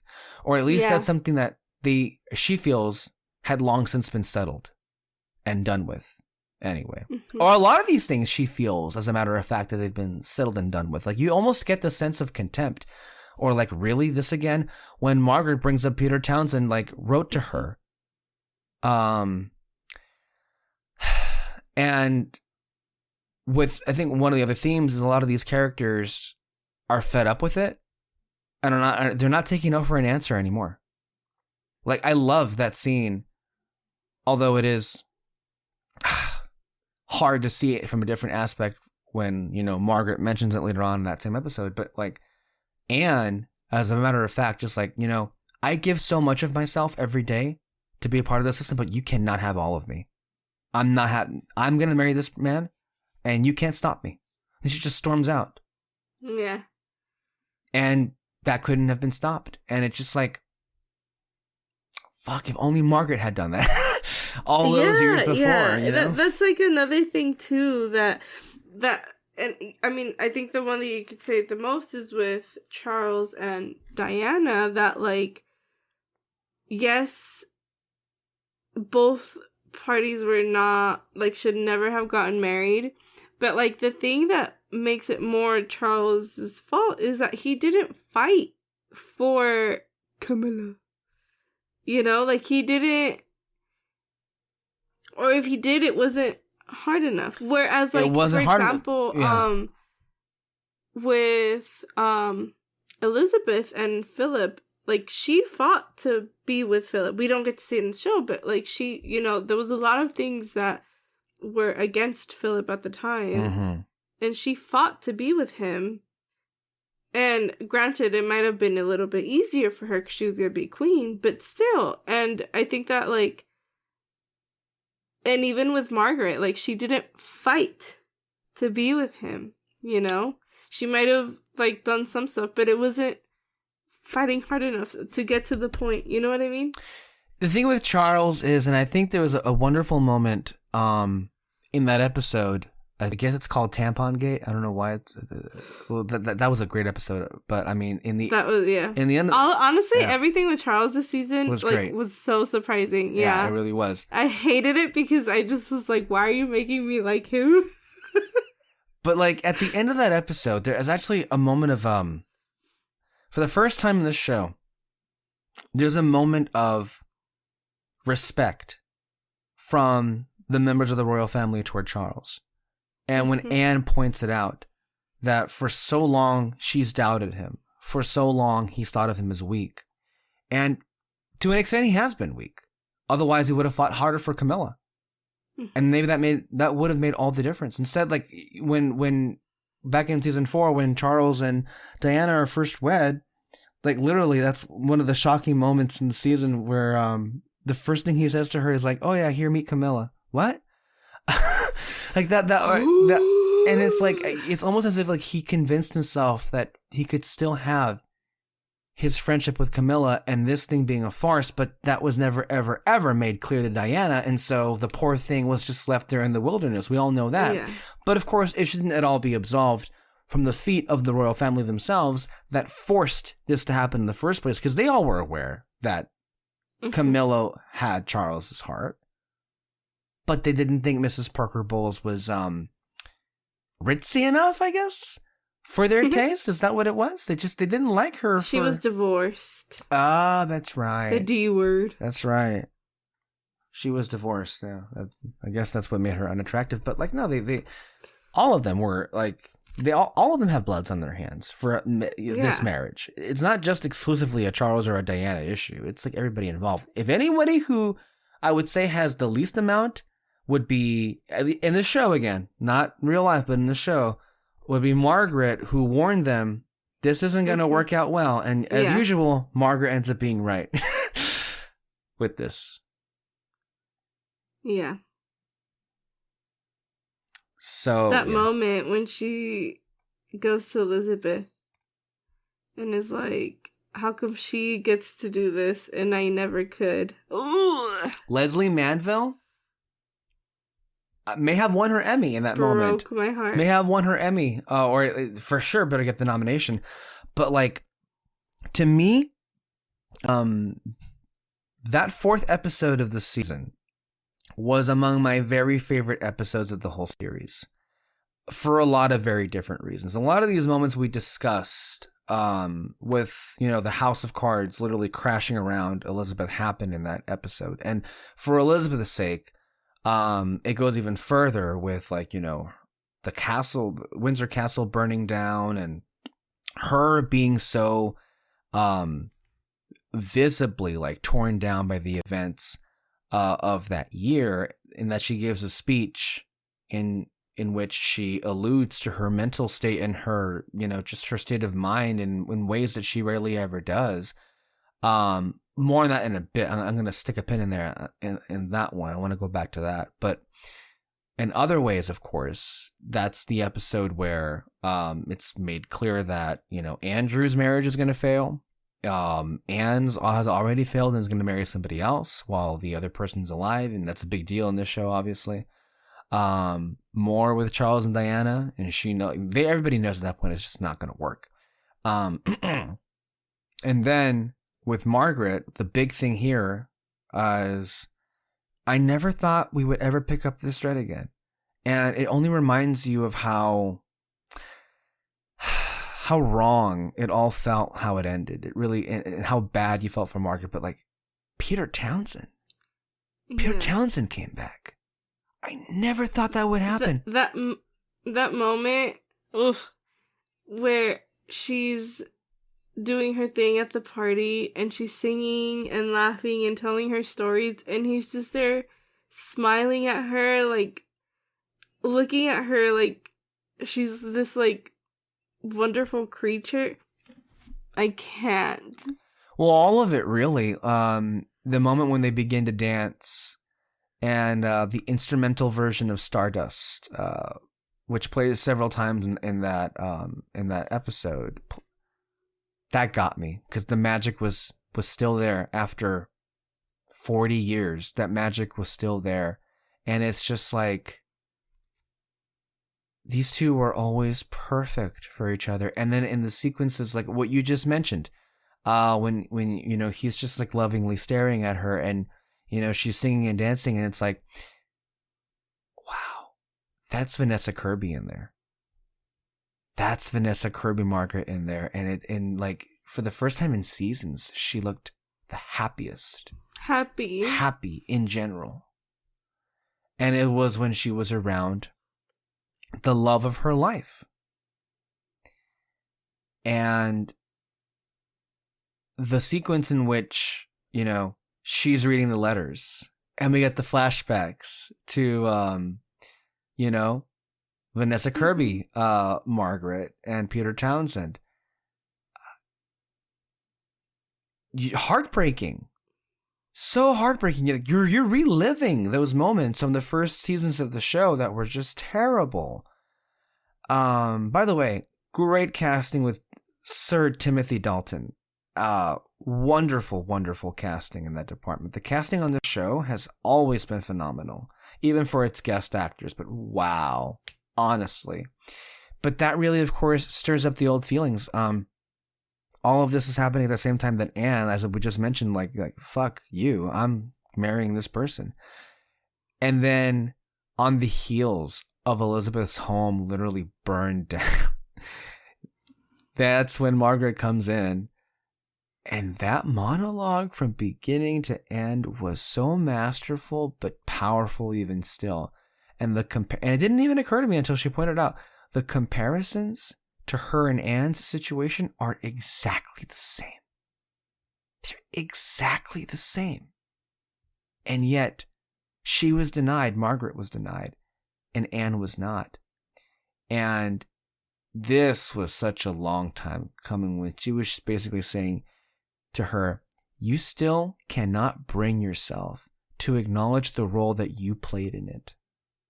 That she couldn't marry the love. And it's just so tragic, because Margaret hasn't been happy. She's been fine, I guess, but she hasn't been happy. So, like, her story throughout the whole show has been so interesting because like the source of her depression, the source of her, you know, just like unhappiness has been Elizabeth this whole time. But that's also the person who she loves the most. It's insane. It's insane. And I think there's even other moments in the episode, in the season, that really just remark on the effect of being in this system has had on her. Ironically enough, is in the episode of the Diana interview, and you see Margaret listening in or looking at the interview, and Diana, I believe, is talking about how, you know, any person with like flair or personality is just like chipped away, and that's exactly what happened to her. Because lest we forget, Margaret also tried to, you know, be an active participant in this system, but she just wasn't made for it.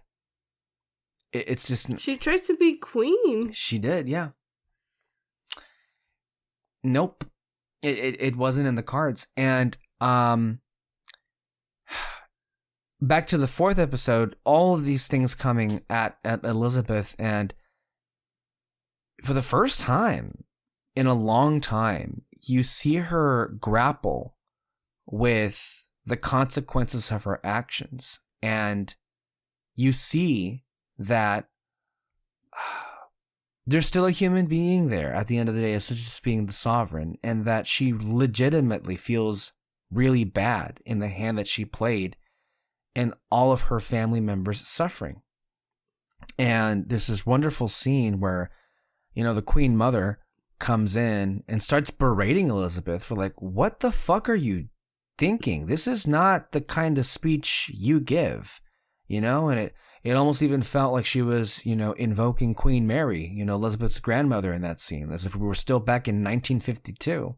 Maybe she's still living in 1952, but you could tell in that moment, Elizabeth was like, I cannot believe her own mom is speaking to her like this in this way, in spite of like clearly at feeling as if this is the worst year of her life by some measure, as she says.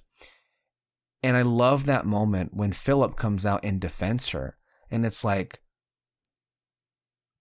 from day one, she's been, you know, this way. And would it take just a little speech or something to just like say how she feels and to give herself some peace of mind?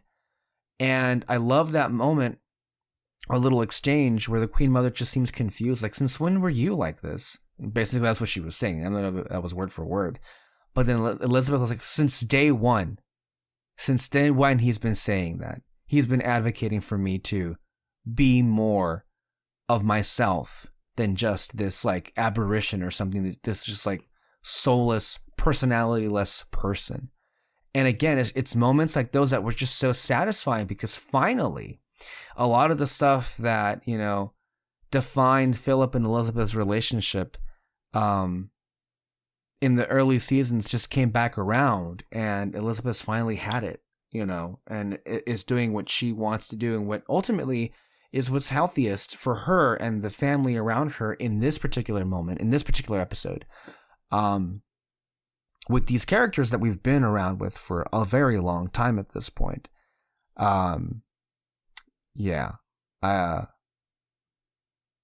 Wonderful moments and wonderful episode that I would say were a long time coming for this show.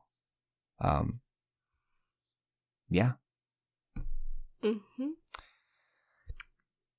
Other threads to pick up on, with Charles and Diana. Wow. That girl was hell-bent to bring everything down with her. And I gotta say, I respect it. I respect it because, look, she has been pushed to the side. And I don't know, I felt a bit gaslit in a way, because I remember how horrible Emma Corrin's like Diana was, just so cast aside and like isolated, you know? A lot of the things that Diana says in that interview came from a true place. And the royal family mishandled her by not being there for her, for not trying more with her. That is on them.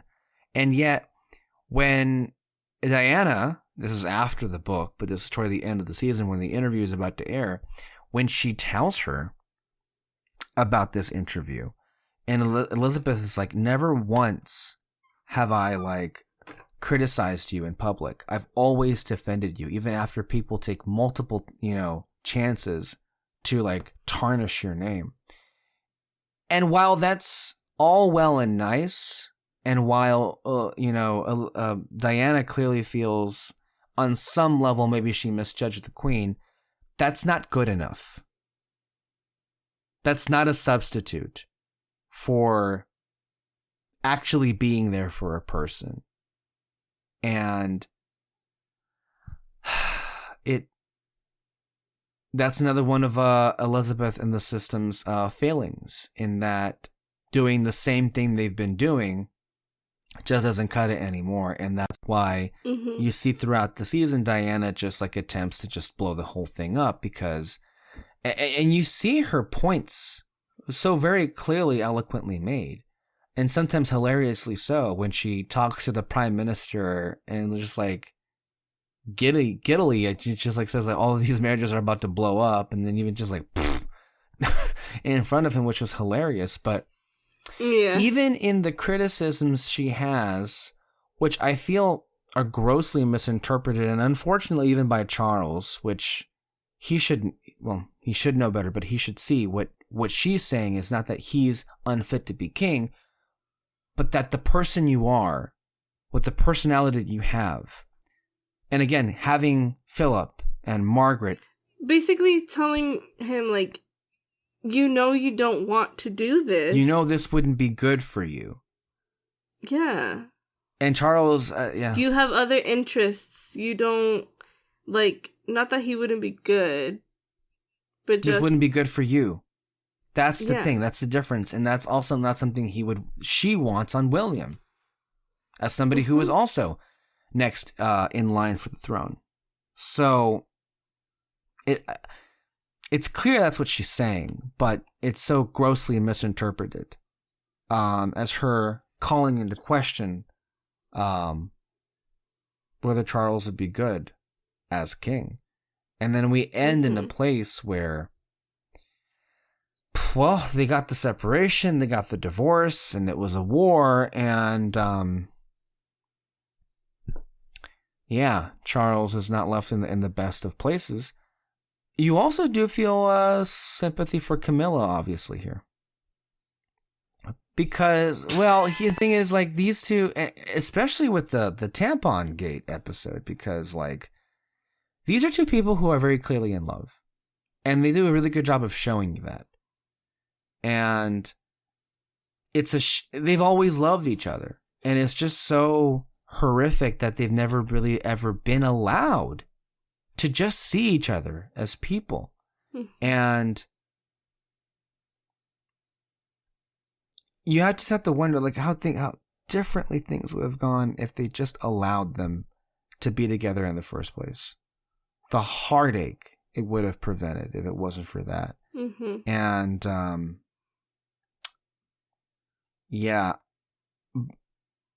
but then it's a give and take, right? Like, there's a really long exchange that Charles and Diana have in episode 9, I want to say, after the divorce is settled. And it's brilliant because in the quiet moments in the beginning, you do see why parts of themselves liked each other to begin with. You see there was love there. There was a sense of respect there. But you also therein lies. You see why. I never thought it was love. It was just you care for them, which is completely Yes. different when you're in love. Yeah, I wouldn't categorize it as if like they're in love. More so that they cared for one another. Let's put it that way. But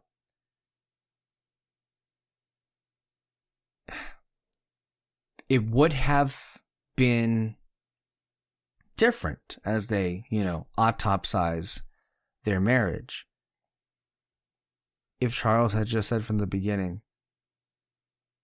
I don't love you. I love somebody else. I always have. If you just started that off from the beginning, maybe things wouldn't have come to where they've come. And it wouldn't have gotten as bad as they did.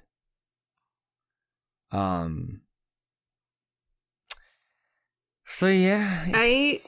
I loved that scene, but I hated it so much also.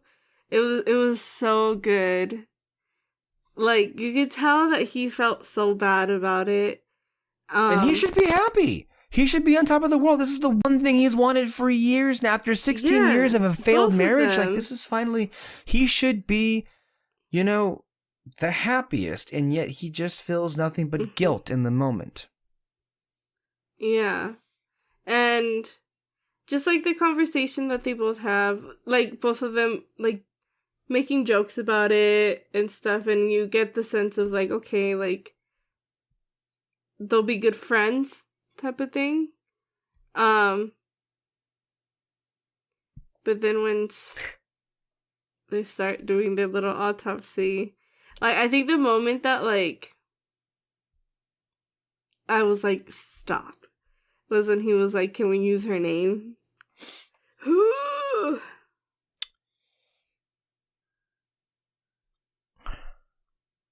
But I think they do need to, though. I feel, from my perspective... Well, I'm saying it in a sense of, like, obviously, I didn't experience that. I've never right. married. But, like, I've had that happen to me in a way. And so, I don't know. That for me was just like, oh, no. I wasn't aware of that. I mean, look, if but I feel like on some level, it needs to happen to get to a place to be amicable about why things didn't work out. And as Diana said in the interview, there's always been 3 of us in this marriage. Yeah. And that's the thing. It's like, to use the name of the mistress, obviously, is just not something you want to do, but the marriage is over. It ended. And if you're talking about what ultimately is what went wrong, well, everybody knows what it is. They never really were in love the way people who would marry one another would be.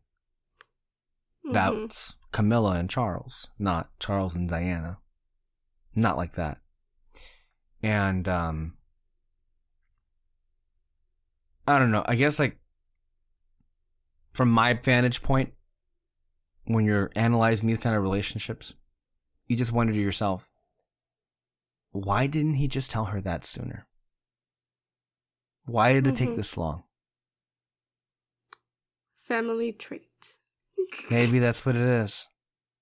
It could be that too. Also, in the belief that there really was no choice at the time, although it's funny how the whole thing was, well, she's divorced, so you can't marry her. All right, well, I'll marry somebody else, and guess what? It ends in divorce. Yeah.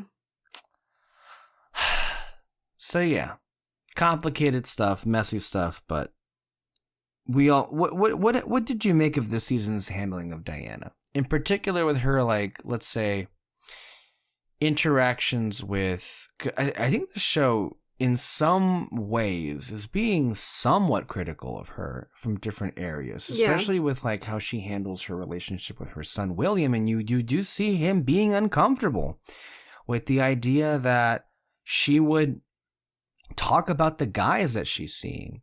You see him being uncomfortable in that way.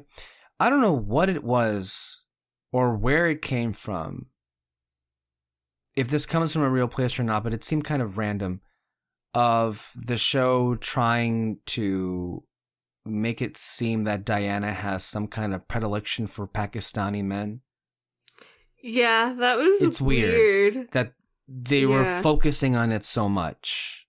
Like, the relationships she had with those two Pakistani men were real, but to make it a thing or to connect those two was strange. And I'm not sure what the point was. Yeah, it was odd. I kept going back to it to try to understand it. What are you really saying here? Yeah. So it's like, yeah, I don't know about that one. That didn't really fly all that well. And then came the overall relationship she had with Martin Bashir, who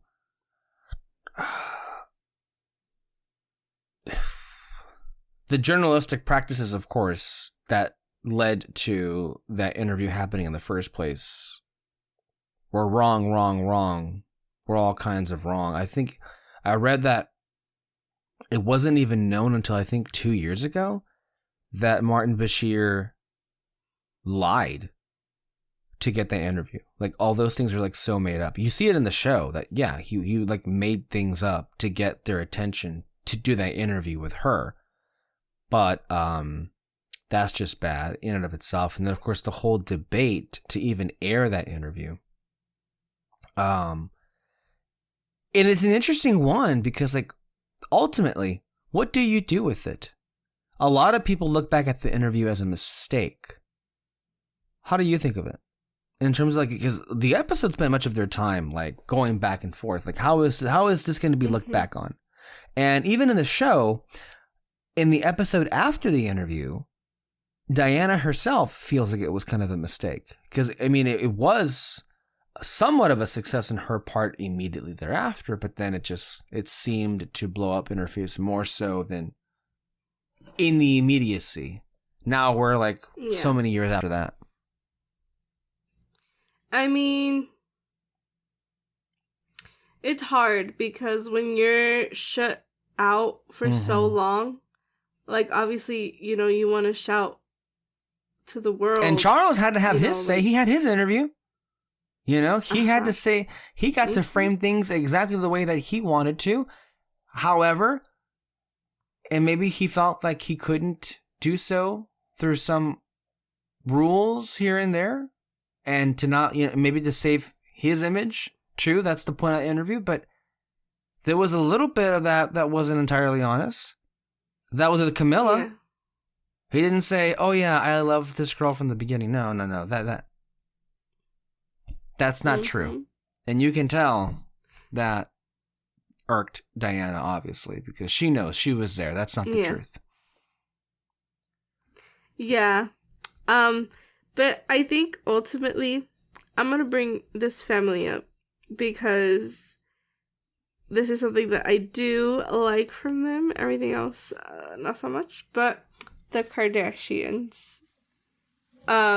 Every time something happens to them or, like, in the family and stuff, it's, like, for example, the whole Kanye thing and how he was, like, bashing her online. Who? She said Kanye. Kanye was bashing who? Kim. Oh, okay. She stayed quiet throughout the whole time. She never said anything. She never came out. And that was because, like, for the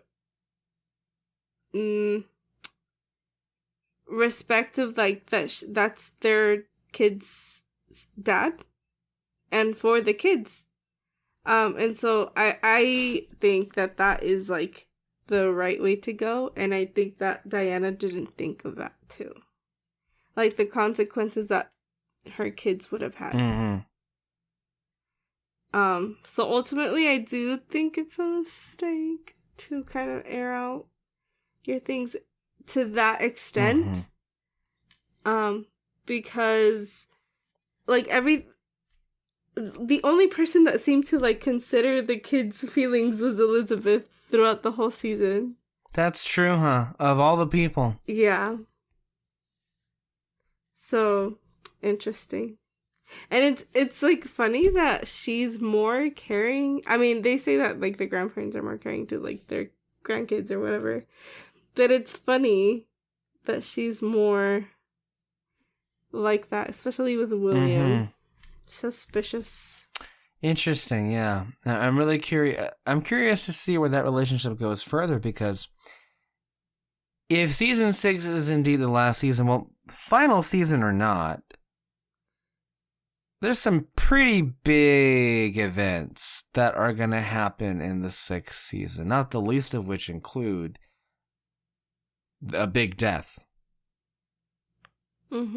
Fuck. I wonder how that's going to go. I know. I'm scared. Curious. Scared how it's handled, right? Because it's pretty. What are they gonna do? Yeah. I hope that they do keep it neutral. Because I know that there's a lot of theories on what happens. But I don't know. I can't wait. Other observations from this season, I would say that I appreciate the presence, shall we say, of the Prime Minister here, but like, as we said with the previous seasons, sometimes you have Prime Ministers who are very much involved with, like you have Winston Churchill or you have Margaret Thatcher, right? And then sometimes you have other prime ministers who are just, they don't have that personality onto themselves or that legacy that's larger than life. And so with this one, he's very mild-mannered. He's very quiet. And there's just not much to say, really, about this prime minister, is there? Yeah. I think the only time that I was like, oh, was that first episode. Yeah. Everything else was like... Yeah, even like the marriage thing, I was like, oh, okay. And then I guess like the ending when the new prime minister came in. But yeah, I don't really think he did much. Yeah.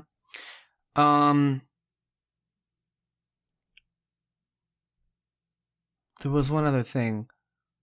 Oh, yes. What did you make of the story of Al-Fayed? What was that to you? You don't know who he is? Do I know who he is? I don't really know much more than what the show presented me, obviously. That's, so the son is, Diana's boyfriend. He's the one in the car with her during the accident. We don't see them, Like see them life. together here yet, right? Okay. No. So, I think a lot of people were saying that they think it's gonna start off with Diana already, like, having died. But since we end with them not being in a relationship first, I think we're gonna get that first. I would assume we would, right? Yeah. Yeah, did I know that? Yes and no. I read a review that alluded to it, like, oh. But in real life, no, I don't know too much of that. I try not to read because I have this show, I don't want to, I guess in some ways, ruin it for myself, even though, again, it's historical fiction, but I guess that's your answer, right? No, I didn't really know that. It was interesting that they spent a lot of time with them. That's true. But, like, I don't really think it was necessary. I will say it was nice to see Edward back. Edward and Wallace. It was Speaking of people who weren't allowed to be together, notice that that's just a reoccurring theme for the generations here on The Crown. Damn. Wow. Yeah,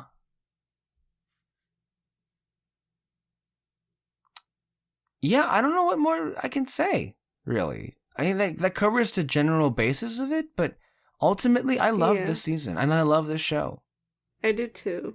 I want season 6 now. I know.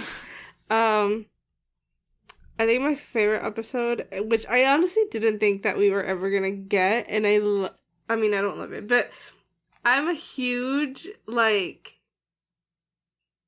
Anastasia girly, Romanov girly. Oh. And so that episode with the Romanovs, oh my, I literally ran to David's room and I was like, they're showing the Romanovs.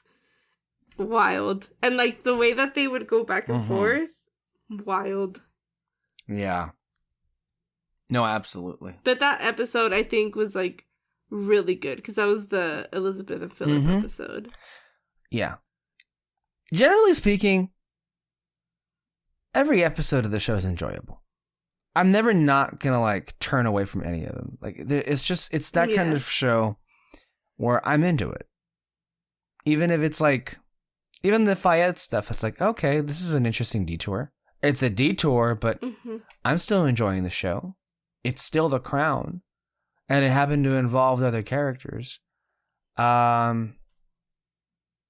we got a little bit of Claire Foy in the beginning of the season, so there's that. We got a lot of OGs back. Margaret. It would be interesting to, I don't know if it'll be probably like, I don't know what the script would be or what the point of it, but as far as a concept, it would be really interesting to see if they did an episode where it takes place in 3 different eras and we get to see Claire Foy, Olivia Colman, and Imelda Stanton. And maybe it's like somehow loosely related, like when an issue keeps coming back up. But it would be nice to see that. Like her not letting people getting married.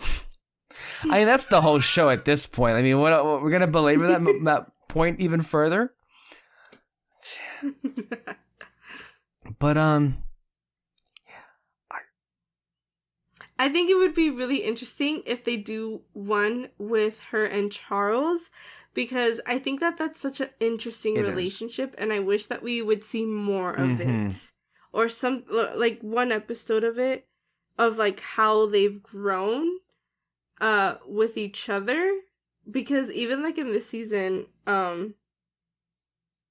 when she kind of scolds him on like talking to the prime minister and stuff and the Hong Kong trip, it's just so weird. Like, I feel like she doesn't see him as a son, but like she does, and then he doesn't see her as his mom rather than the person who's taking his job.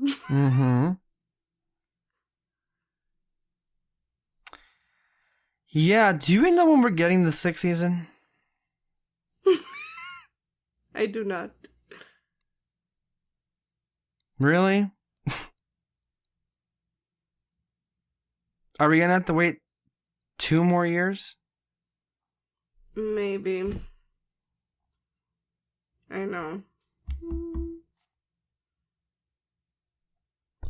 Anyway, well, that's The Crown, everybody. Thank you so much for listening. A reminder that next time, whenever that happens to be, Alexis, I know we discussed that perhaps Wednesday would be a good recording date. I can now tell you that's off the table considering where I know I'm going to be. So we're going to have to find out when we can reschedule for that. But the next time you and I talk, we will be talking about, by that time, Andor season 1 would have been in the books. So we can have a much more in-depth talk on a show that we freaking love.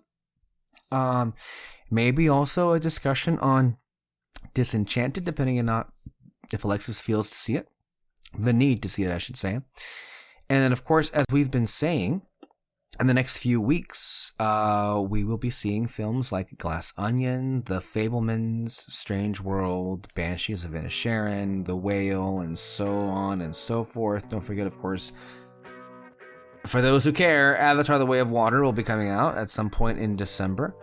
And yeah. there's still more to go.